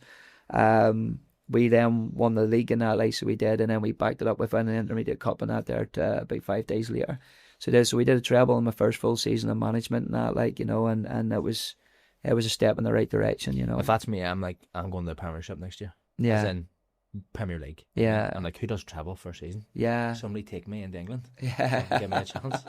Well, we got in the Premier League, all right, but it was the Irish Premier League in that, like, so we did. And I would say in that they're arguably on the budget that we have, because we were in no way, shape or form in that they're ready for the Premier League.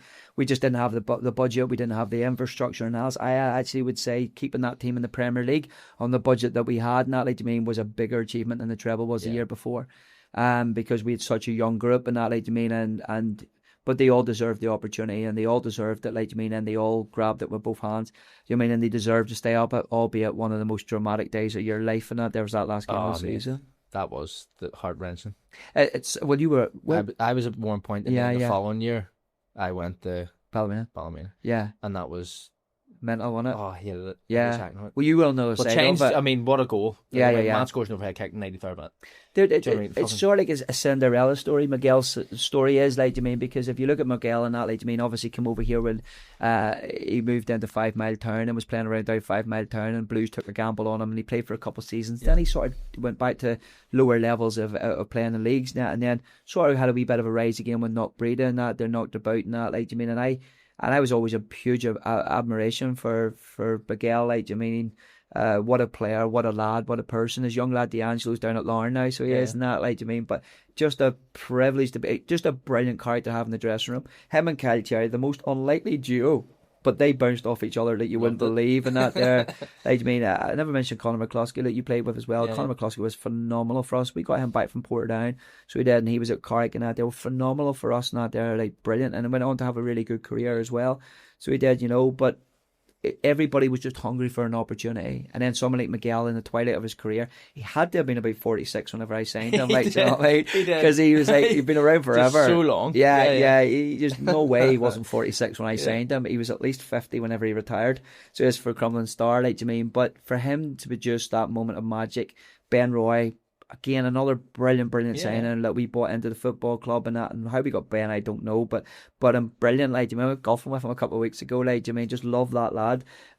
Digs out across, and my left back heads it back across, and Miguel Chang scores an overhead kick in the 94th minute, and we were 1-0 down in the 89th. Yeah. Mark Sersner, brilliant signing. A teammate for mine at Ballymena who I just love, brilliant lad, and that, like, I mean, what a career he's had. The Carrick allowed the tail end of his career. Like, he's been there 10 years. Done phenomenally well, like, I mean, so yeah, listen, people hungry for an opportunity, and everybody fighting for each other, and knowing that we didn't have much, but we had each other, and that's all we needed to keep us up, you know. Before we move on, what would be Glentoran next? It's an hour in itself, like, we'll not go too long, but one of the things I have to talk about is Aaron Smith's podcast. Have you listened to it? Incredible, yeah. He talks about the period that he had with you. Yeah. And obviously the admiration that he has for you, for how you've managed to deal with his situation. Yeah. How was it dealing with that? I again, it goes back to that their whole nature of who I am as a person. I care about the people I work with. Like, I mean, I care about my players and that. There, I don't mean that all the people don't care about the players, but I probably care a wee bit too much at times. Yeah. You know what I mean? I seen in that, like, I mean, I seen the good person in Aaron. Like, I mean, Arzo's just such a good character. Like, I mean, he doesn't mean to want to let you down. He would do anything that there to try not let you down. But he obviously had wee demons and stuff at the time and that, like, I mean, and he was prone to going off the rails and that, like, a little bit. Again, listen, many factors as to why that is. That's up to Aaron to divulge why he would be like the way he is. But he was such a good person and he cared so much and he tried so hard for you, you know what I mean? And you just wanted the best for him. You always feel in that there if he had a person out there in his life at a younger age and out there that would mentor him and keep an arm around him and put the arm around him and keep him away from all the things in his life that he could have gone on to go to England and be phenomenal. Mm-hmm. He never had that. Like, I mean, probably that person that was keeping away from things, like, I mean, he probably didn't have that in his life at a period of time. So whenever he did mess up and that there, and he obviously turned up and he wasn't in any real great nick and that, like, you mean, and he obviously tried to hide it from me and stuff like this, and then it comes out in the wash and the club did want to sack him. They did come to me and said he's sacked, and I says, no, we're not sacking him. You know, I mean, I'll get so much more out of him and that there if I give him a second chance than we ever will if we sack him. If we sack him, where does he go? Yeah. What does he do? Like, where does he go from here and that there? Think about the person, think about what he needs. When I says, well, you put your neck on the line sometimes and that there because you go back to that belief in people and that there and seeing the good in them. I seen nothing but good in Aaron and that, like, you mean, and he repaid me tenfold for what I done for him and that there. What he gave me was 10 times more than what I could ever give him. I just gave him another opportunity, and at that stage and that there he repaid that because his performances and that there from that point onwards, it came to the point to start next year I did make him captain when Aaron Harmon went out with a knee injury and made Darzo captain because of what he done in that the time after that. So it is, and there was people like Jody Lynch and that was there too, and Jody's come out and spoke about his problems and stuff, and Aaron Trainers came out and talked about his gambling addiction that there, like, you mean, and stuff like this. But they were just such good people. It doesn't make them bad people because they've got elements or things in that there they struggle with and that there. It just makes them human beings. Yeah. We all struggle with different things and that there. But with me and with Jody and that there, I kind of felt I could have done more for Jody. I didn't realise it was bad as what it was with Jody about his drinking and that there at that time and how bad it was. And if I had it done, I would have tried to do more to help and support him, like, you mean. But at that stage, you need to want help as well, you know. And I'm so pleased to see him in such a good place for his young family. He's got about 400 kids and that, like, so he does. You know, and he's a fantastic drunk trick. He does, yeah. He'll know if he watches it. Everyone's going to know what it is. Incredible, like, you know what I mean? He's a very, very blessed boy. So he is, like, but he's... but again, is like, if you could have done more to help and support these boys, I would have done that there. And like I said, Norm repaid me and then some and that, like, you mean. And listen, it's great to see him in such a good place, going so well, and again, and doing well for himself and that, like, me now. It really is good, and it's rewarding that there because, like I said, everybody deserves a chance, like, you know. Yeah. So it kind of sums up you as a person, I think, because you always look at the bigger picture with people. Well, the human being regardless of the player. Situation that people are in. Yeah. There's a person behind the player, like, you mean, and I just want him to perform the best he can. Yeah. It's me supporting him and me helping him. Does that make him play better? I believe it does. Mm-hmm. If me going the extra mile for them and that there and going out my way to help and support them, then it's not going the extra mile. It's just doing what any human being should do for another human being, is try to support them, try to help them in that there first and foremost. As much as I love to build people up in the podcast, Kaz, we have to knock you back down because you went to Glentoran. And what a shit show that must have been. Yeah. Sorry to say. No, like, I know Glentoran's a fantastic club, but there's a lot of people who've been on. Like Ian Clark was on very recently talking about the situations. He was a general manager at the time, and he expressed continuously within that podcast how he felt like you were like a sacrificial goat. You know, if you were brought in, there's no money at the club, you were told to do miracles with nothing. Yeah. It must have been so different for you. I think in that there, do you know what's funny, because after we ended, like, you mean, I was only there about 18 months and that there, to shy of 2 years and that, like, you mean, and you want to come out and that there, and I was hell bent on trying to burn that club to the ground for what they'd done, like, you mean, on me, in terms of how I was treated and how I was, like, you know, how I was at the end of it. But Millsy and that there again, and you surround yourself with people that keep you right and that there. If you've got good people in your life, like I said, I keep on going back to that there. It's so important to me. Stephen Mills has always been a good person in my life and that there, and he says, Gary, you're just going to come across as bitter, and it's just going to look like sour grapes, and it's not going to come out in that there how it actually was. So it was, like, you mean, what you're better doing is it'll come out in the wash. It'll come out eventually, like, you mean, and you look at the amount of people that turned it down there afterwards, the results didn't really improve massively in that there until Ali Purr came in and invested the money. Unfortunately, in that day, whenever I was manager of the Glens, I should have asked more questions, Johnny. It was naive on my part. I was asked to apply for the job first and foremost by one of the directors at the club, because I didn't know if after I left Carrick and off my own devices, I kind of felt it was time for me. The club was pulling in one way. I felt the boys deserved a bit more, and I had to come away for the good of them. So I did, you know what I mean? And I came away from it, and I had no real intention of going back into management. Got reached out by somebody from the Glens and that they'd asked me to apply for the job, and I'm a really competitive person, Johnny. So once I sort of thought, okay, I'll put in and see what it goes not there. And once I did the first interview, that was it. I was competitive. I wanted it, like, do you know what I mean? Because I'm just competitive. At the time, the budget that they were talking about having was like 5 times what we had at Carrick. 5 times, not their bigger budget. So I kind of know what I did with Carrick. I felt not there on that budget it would have been healthy. I was in the job about a month and that there, and the chairman came to me and told me there was 100 grand came off that wage bill. So I did now 5 times that would have competed with the bigger clubs and that there, the top 6. 100 grand coming off that there, you're not competing, like, do you mean, Johnny? And there was not only that there, 100 grand had to go off the wage bill. So then you were losing all your big characters, like, do you mean, like Stevie McIlaurin was injured when I got there, done a cruise ship. Stevie's somebody I have a lot of respect for, like, do you mean? I loved how he played the game. I love how tenacious he was. He was a leader in a lot of regard. I had no money to offer Stevie to get him to stay and sign a new contract, and he was coming off the back of I wouldn't say a club legend, that's just, he's been there. He's a captain. He's been there for a long, long time. He's won trophies. He's one got of my success. best mates, and he was fantastic playing against him. Brilliant lad. He hated it. Do you know what I couldn't wait to get to work with someone like Mackers and that there because of what I knew about him and how I played against him. So I knew how competitive he was and what he was, but I wasn't in a position to offer Mackers a contract. I think they ended up offering him buttons on what he was actually on to try and get him to sign a new contract and that there, and he was never going to sign it. People like Jay McGee, and that done ever so well for me and that there. He's one of the ones during that period and that there until we could make the changes that I came in that there. They were 11th in the table.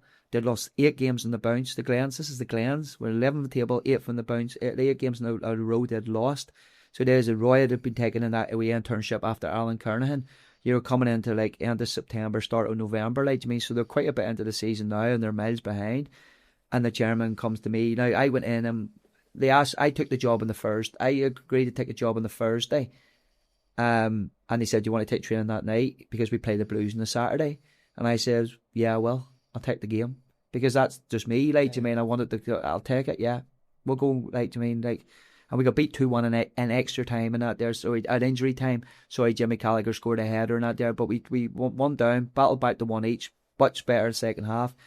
Jimmy scored a header really late on that there, lose 2-1. But they clapped us off the park. We drew the next game and won the next 3. They hadn't won a game and they hadn't won 3 games in a row all season. Yeah. And the chairman comes to me after 3 wins and says, "Not there. Oh, by the way, guard, there's 100 grand coming off the wage bill if we don't get European football this year." I says to him, This is a team that was sitting 11th in the table. Yeah. Now we've bounced to like 7th now, like, do you know what I mean? He said to him, "But we're 11th in the table. Well, what makes you thinking that we're in any position to challenge for Europe, like, do you know what I mean?" 100 grand coming off the wage bill because they had won a cup in 2015 and that, like, do you mean? And then they split the prize money over the next 2 years and the money had gone, it just gone. And sports clubs weren't flushing it, putting it into the board because they felt there was a mismanagement, there was a breakdown of communication between the board and that there and the fans, and it was always like wee bit like fur coat, no knickers, keep up pretense. It seemed to be signing players. And it is like, but that's what it is. Seemed to be competing with the Blues. Well, we can't compete with the Blues because we're $500,000 behind them in terms of budget. Mm-hmm. We're offering boys 60 quid a week. Our marquee signing was £110 a week, was John McGuigan or something like that there. Sorry if I declared John's wages. Yeah. So it did, like, you mean, but John McGuigan that there was already like a big signing for us.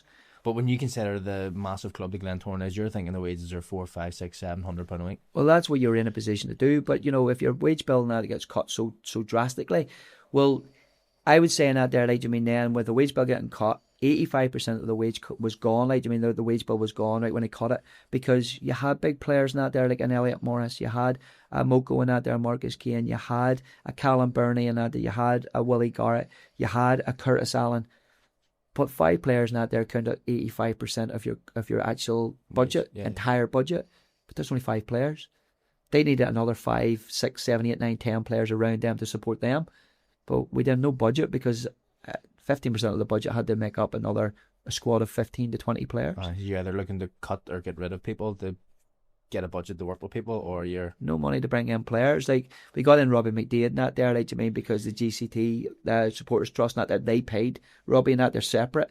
So he did they had done a deal for Nacho Novo before I had signed for the club. That's right. So Nacho was there, like Jimmy says, and Nacho was on very, very big money in comparison to everybody else and that, like, you mean, but had a deal in his contract that he didn't travel with the team, and he travelled his own way to games and that there. He left straight after games. He never sat in the dressing room with the boys, sat in his car in the car park, came out and trained. Listen, a lot could come out in the wash about it. I have no ill feeling towards Nacho Novo at all. By the way, like, you mean, obviously what he did at Rangers, phenomenal, what career he had. But he was at the tail end of his career and that there, and he came to the Glens, and he was literally getting picked up and going to do supporters clubs straight after games and stuff. I guess he never bonded with the players, never linked with the players, was never there, and then done a hamstring, went away to Glasgow and that. They'd never seen him for like weeks on end and that. They then come back, say he was fit, done a hamstring again, away he was again.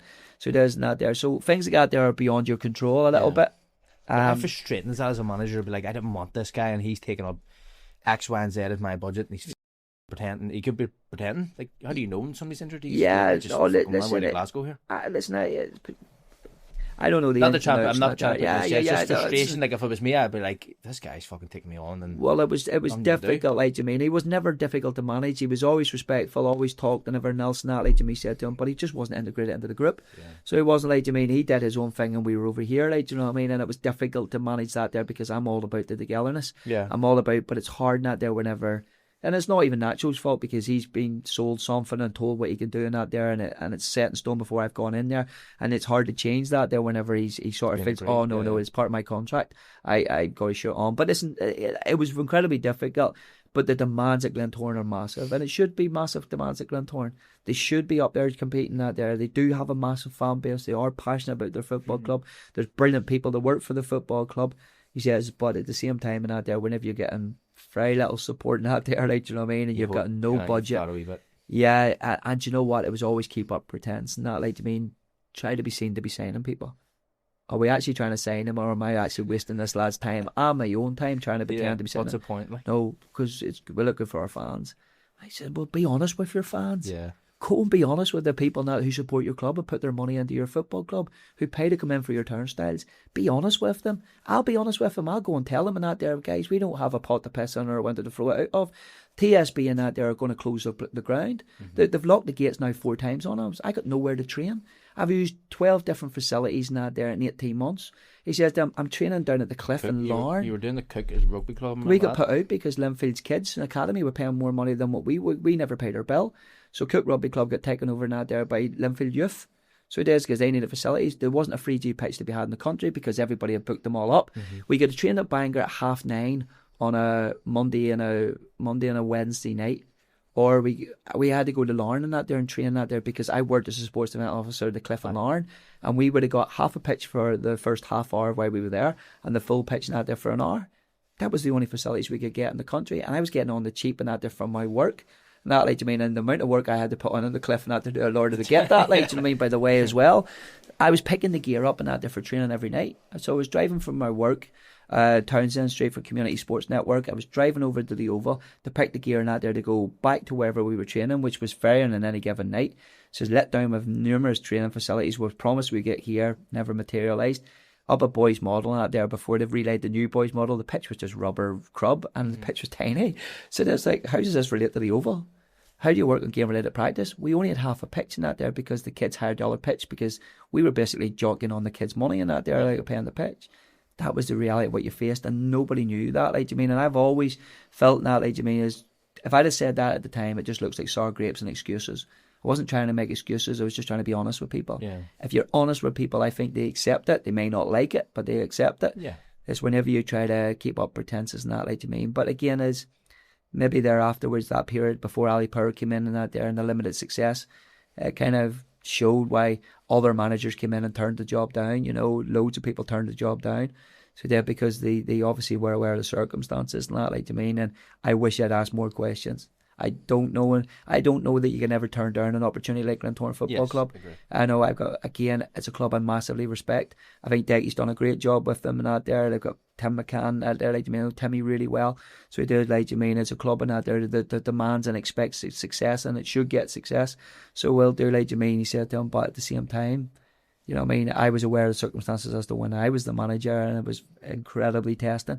And for somebody that cares so much and wants to do so well in that, like, I mean, for them as much as I do for me, so I do as much as I do for the players and everyone else. It was an incredibly frustrating period of my life, like, you know what I mean? And I came away with that going, yeah, management, nah, no thanks. Well, I was about to ask you the question: would that have been your most testing time, and how close did you come to potentially just being like, I'm out, I'm done?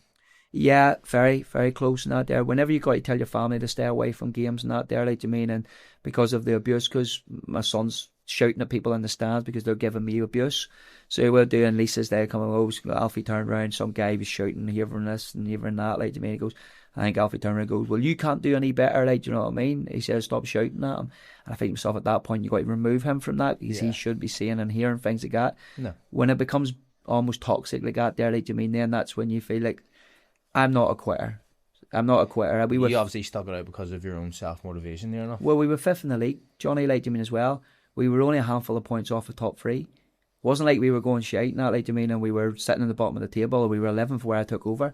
Yeah. So when they sacked me, they kind of basically said, oh, we're not seeing progress. I says, well, you were 11th when I took over, and we're 5th now, and we're in the quarterfinal of the Irish Cup. He says, nah, when I took over, and he was in no cups not there. And was the football, as we started the season really well, Johnny, and we're really competitive. And then John McGuigan done his knee. So he did a cartilage operation out there that should have been done within two weeks of him actually doing the injury. He could have been back within 68 weeks. Took them 4.5 months not there for somebody to pay for the operation for John to get his knee done. Like, you mean, and John had came back at that time flying. Him and Curtis were going really well. We started the season really promising that. Like, you mean, we were up sitting top 3 most of the whole time I was there, not there in my second season. We dropped down a little bit, a few points, but we missed. John done that. Callum Burney done a groin in that, like, you mean, so we were missing Callum. I think Curtis not there went out with a hamstring injury and that there, so we lost a goal threat in the top end of the park and nobody to replace him with because we had no strength or depth in the squad. We were paying kids £60 a week to come to us play for Glentoran. Dylan Davidson coming back from England and that, like, you mean, and we were paying them buttons. We were paying everybody buttons. Conall's, I can't think of his surname right now. We Skippy and that, like, you mean, who played for us. Again, a little kid, Tiernan O'Connor, McNichol. Yeah, I remember him. Who came in that there, Tiernan that there, came to us in that there again, that, like, so it is, on buttons. We were taking players in that there that weren't getting playing for their teams, and we were playing them in Glentoran's first team. And that was the reality, like, I mean, we tried Sterling and that they're coming back from England again. We were putting them on buttons, but they were young and they had no experience, but they were kids. And if you'd have given them a bit of time and that there, they may or may not have came good. Hard at a club of Glentoran that there with expectations so high. Yeah. So again, listen, should have asked more questions, but it is what it is. Not there, like, you mean, I'm stronger and more resilient for it, like, you mean, but it definitely dented me. It knocked my confidence to a certain degree in that there in terms of that I wanted them manage again, that there, not for them circumstances. I certainly would have asked more questions the next time whenever it came about. Well, it took you 3 in terms of yeah. decide. So one of the biggest things is obviously you're now the manager of Larne. Yeah. Rightly so. I mean, you've been there for 8-9 years. We were there together at a period of time. You were coaching, you were taking sessions, you were in the community, you were doing meal drives, we were handing out food over COVID, we were doing everything under the sun, to be honest. But it's now nice to see you in a position where you're now being successful. But it took a time. Like, I mean, I think you started in 24 as an interim. Yeah. And it's happened 3 times. Yeah. Well, you pay your dues sometimes in football, Johnny. Like, I mean, I was very, very lucky in that whenever I left the Glens within a couple of days and I was offered a position within Larne to come in and coach the kids because I was always the Larne 2010 volunteer coach. Yeah. So I was volunteering, even when I managed the Glens, even when I managed that there, Carrick and that there, I was still at 2010 because it was my son's team. So it was not, like, you mean, and I absolutely adored being their coach. Not there, I love getting back to grassroots football where it's just about football and it's about the kids and everything else, and it's my son and that, like, you mean, I reluctantly I didn't ever want to coach my son, but I remember going down the first night, there's 60 kids and that there, it's a bit carnage and that, like, you mean, and Lisa turns to me and goes, are you seriously going to stand and watch everybody else try and coach? Do you know what I mean? And you coach everybody else's kids and that there, you're not going to coach your own.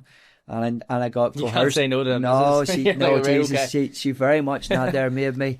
She never gave me an option, put it that way. Like, you mean, why can you, if you've got to do it for your own? I was always worried about the relationship I have in that there with Alfie as a result of being his coach and that there, because I was so demanding of him. I expected so much from him, even from an early age and that there. Like, you mean, I tried to make it fun for all the kids.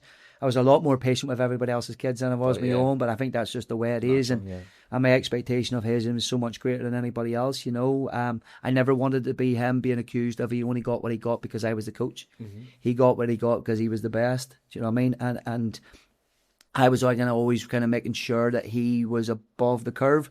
Do you know what I mean? And he justified his position that there, and it wasn't because of who I was or my role within it, because you do see it, like, do you know what I mean? A little bit of favouritism towards that, like, do you mean? But you know, I was the opposite. I was probably harder on Alfie for that reason, because I didn't ever want that being labelled at him and pointed at him, like, do you mean? But I used to actually go in games and that there, and I'd take Alfie off and that there, and they go, why am I coming off again? I'm always taking off.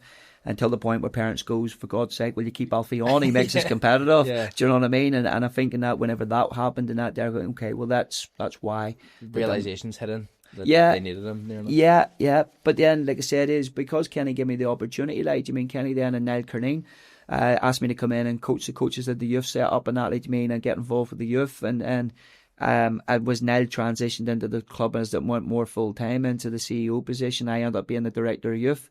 So I did, like, you mean, which meant I was overseeing a much bigger, you know, I was basically under 4s to like to 20s and that, like, you mean, you were doing the whole thing. That was before it split in the YDP, PDP. Yeah. Before we, you know, I mean, my biggest compliment is whenever I walked away from it, they took on 8 full-time members of staff, and that's you were like, could have just given me the 40 or 50 grand later. Yeah. I combine all the wages and I'll do all the jobs. Like, do you mean, I was doing it, like, do you mean? But do you know what? I was probably killing myself trying. Like, do you mean? I literally was working for the football club from 8 in the morning to 11 o'clock at night, and I never stopped that. Like the phone calls and that, they're dealing with parents, dealing with complaints, dealing with people and that they're needing different things and that there, and it was stretched a lot of different ways.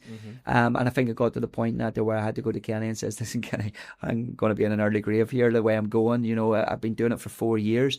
And I was battling through COVID and everything else and trying to keep the kids engaged and staying at it while always progressing Alfie and the wee team of 10s and that there. I always wanted to keep my foot with them because I felt there was genuine potential in that there wee group of 2010s. Incredible potential, like, you mean?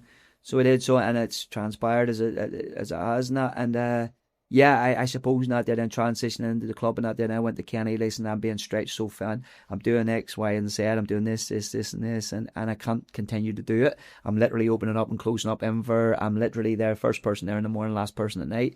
And something's got to give in that, like, you mean, and it either has to be the kids that gives or the first team that gives. Yeah. And whatever you decide, not, or maybe I just got to decide to do something completely different for the good of my family, for Lisa, for Alfie.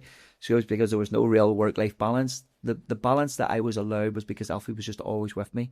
So when I went down to train whatever team I was training on any given night, which was pretty much every night of the week, I just take Alfie with me, and he'd either kick about beside the pitch or just throw him in. That they were the older boys. So he was getting training with the 16-year-olds when he was. He was training with us at one stage. Pretty much. Extra sessions and stuff over COVID with us. And he did in that there, the COVID stuff and that there, and he'd come in, he'd serve, and he'd bang balls in. And I used to say in that there to him, if you want Johnny to respect you in that there, and you got to give him a good serve. So if you don't give him a good serve, he'll tell you, and I'll make sure he tells you in that there. So make sure you punch it in, make sure you do it. And he loved it. Oh. And it just accelerated his learning so much, and that there, being around you boys and seeing how you conduct yourself and how you play and stuff. But again, because I was with him so much, Lisa balanced it out a little bit like that. There will at least each with Alfie. So it is not there. When he came in at 10 o'clock at night and he had school the next morning, he was busted because he's done 4 sessions that day.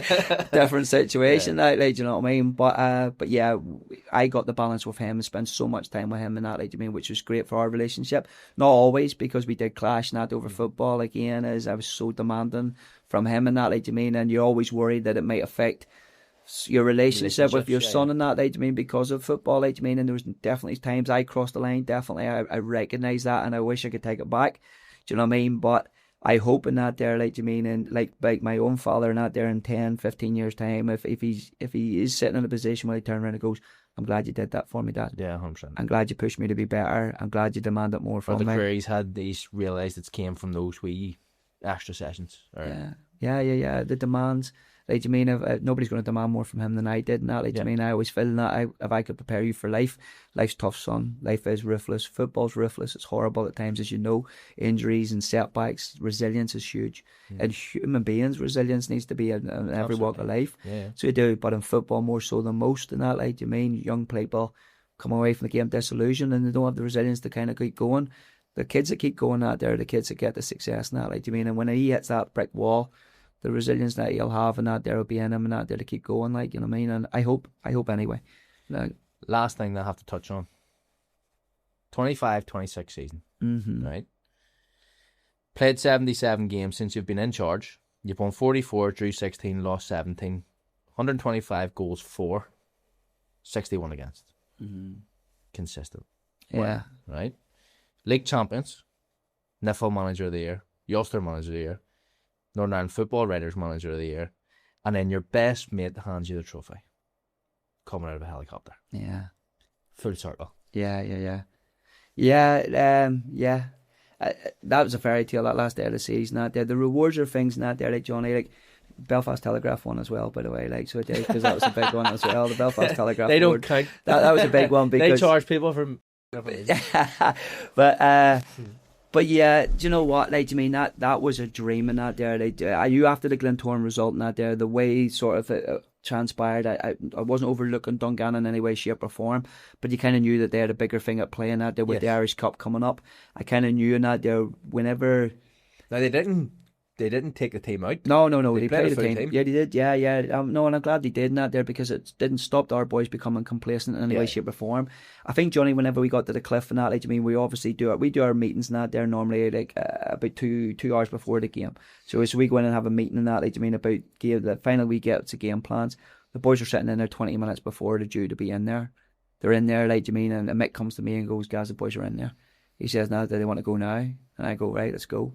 So I did, like, I mean, that they were there. Yeah, and I knew in that there for that minute they were on it. Like, I mean, oh my God, were they on it? Like, I mean, they were ruthless on the day. 8-0, last game of the season. Like, I mean, they just had it. They had that.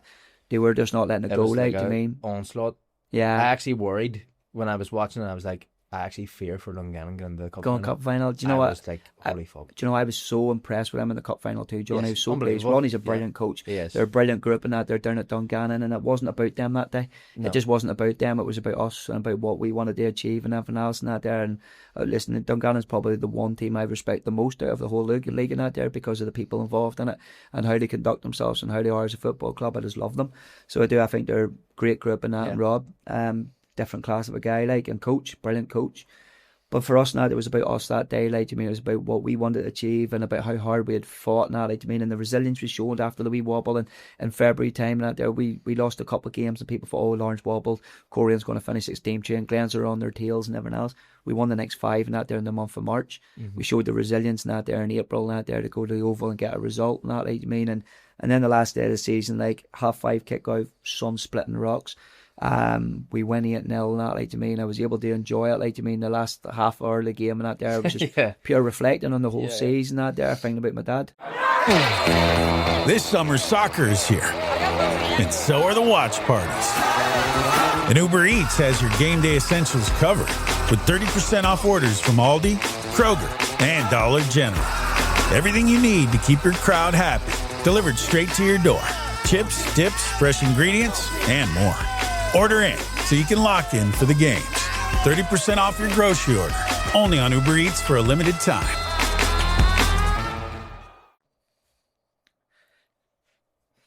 You just take your time. I thinking about my dad not there. My mum was sat behind me, my sister's behind me, my brother's behind me, my whole family's behind me and that there. I know pretty much everybody in the ground. Lisa's sitting up in the balcony. Alfie's kind of standing in the wings and that there. He's in the changing room with us and that there, Johnny, and perfect. And then, like I said, your best mate arrives in the helicopter. I didn't even know the helicopter was coming, you know, either. I didn't know anything about the helicopter, not there, but your best mate arrives and he comes out of a helicopter holding the Gibson Cup and yanks off. Yeah.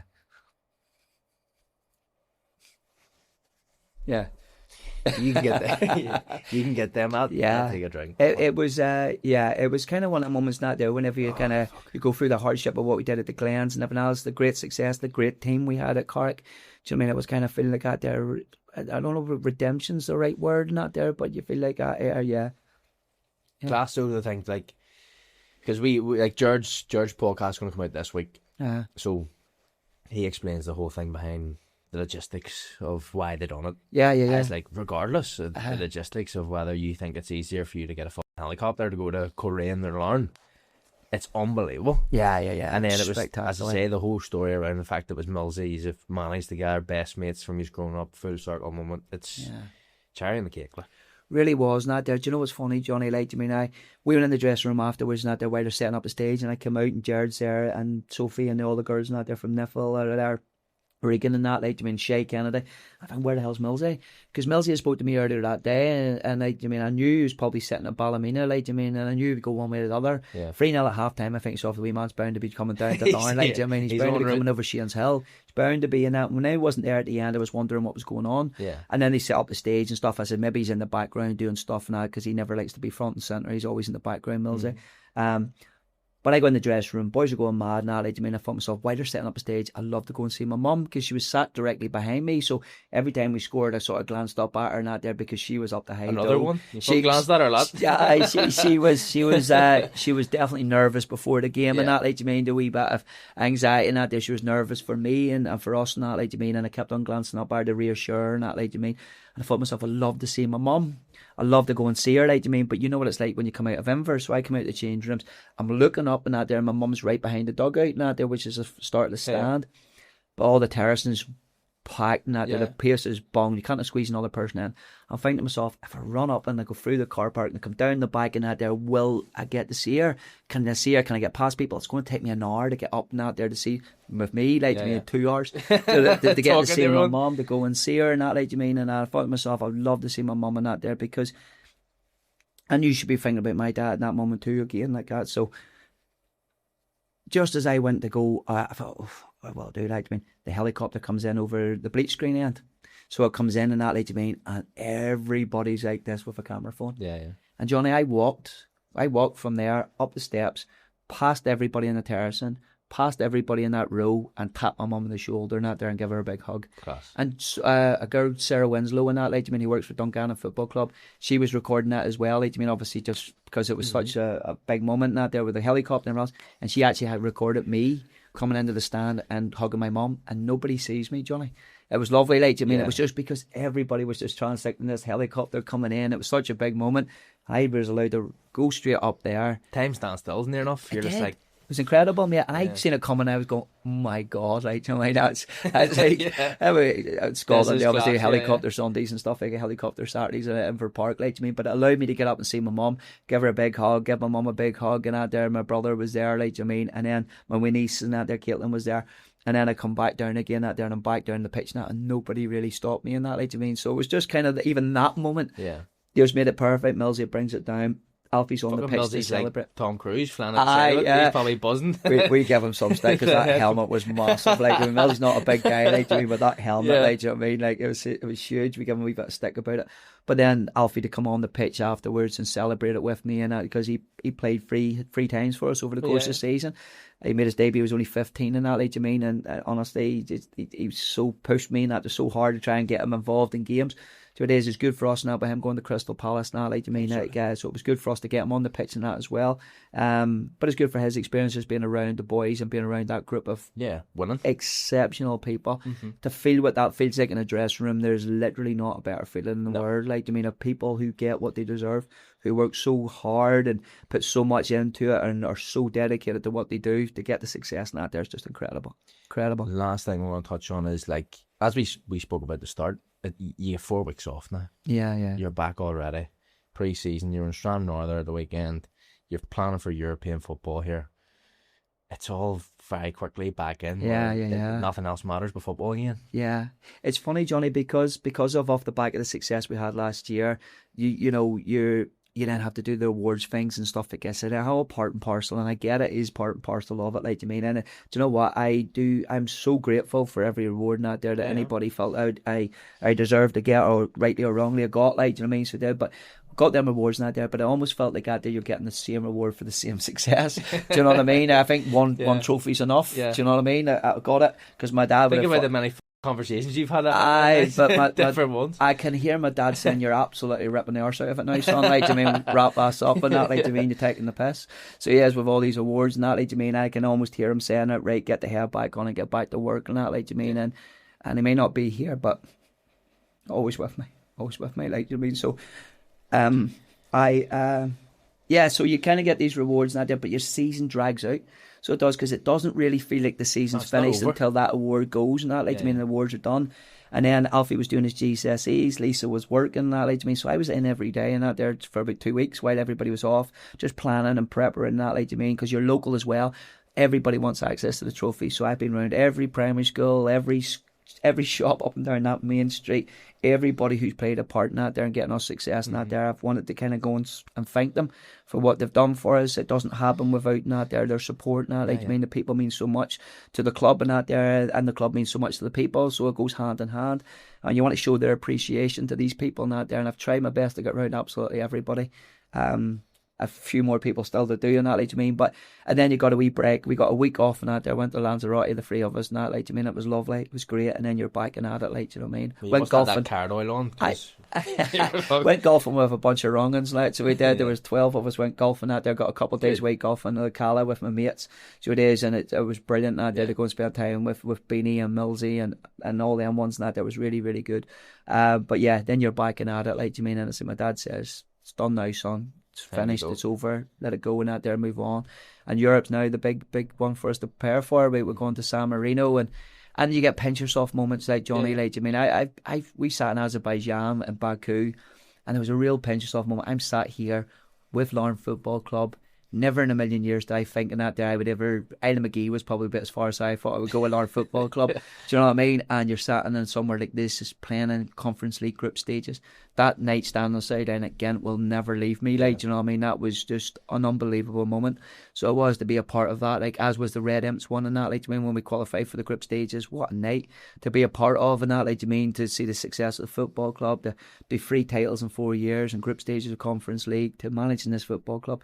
It's just all an honour, like, do you mean, and a prestige, and it's never lost on me, Johnny. It never has been, never will be. Do you know what I mean? And while you're there, you just got to try and give everything you've got and all, like, do you mean? Well, you have to get enjoyment out of it, and I do. I get the enjoyment out of the staff.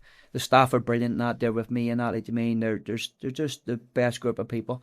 So it is, and I learn something new about them every day and that, like, do you mean? And I try to make sure that they are valued and appreciated not there, because God knows not there, I can't do it without them. I can't do it without Mick and all the guys now, and Jeff and Keith and Alan and Mark and that there. It just doesn't happen without them. Callum Critchley, Owen Rocks, our physios, Janice, who works in the office, Sarah, who works in the office, who does so much for me to help support logistically, Lana, like, you know what I mean, Jane, the way it is, Janice, I mean, there's so many people who do so much and don't get the recognition that I probably get because I'm in that position. But it doesn't work without any of them. Like, you mean, everybody in that there at Larne Football Club works so hard to allow the boys to go out and be successful. Do you know what I mean? And God knows they deserve every support and that they can get, because they're just an exceptional group. Well, listen, thank you. There's probably no better way to finish it off with thanking everybody at the club, but as I say, you don't forget a name. No, I try not to, Johnny. I did stumble over a few names there, so apologies for that. But mate, absolutely incredible. It's been an absolute pleasure to have you on, but you're the first person to double hug. Do you know what I mean? Pity the first one had to go, but we finish on hugs. Yeah, always, mate. Always, pal. Always pleasure. Thank you. Thank you. Good lad. That was so enjoyable. I love your podcast. I never miss. You said I'll hear them, like, I never miss them. Well, I look forward to it, like, you know what I mean, honestly. All our boys listen to them. They are. You're brilliant at it as well, Johnny, and it's a great career move for you. You come down and did our awards. Brilliant. There was a few questionable things said that night. Listen, what's happening in the room stays in the room and that. Well, questionable. Now they came around at the end, but you probably just shouldn't open the way. But learning curves, you know what I mean? You were brilliant, and you're taking it to, like, duck the water, like, you mean, as you do. So I hope you come back and play, Johnny. You're too talented not to, mate. Hopefully, my friend. Listen, thank you so much. Pleasure, pal. It's been an absolute pleasure. I've thoroughly enjoyed it. But join us next week on the On the Spot Football Podcast for another fantastic guest. This has been an absolute pleasure. See you soon.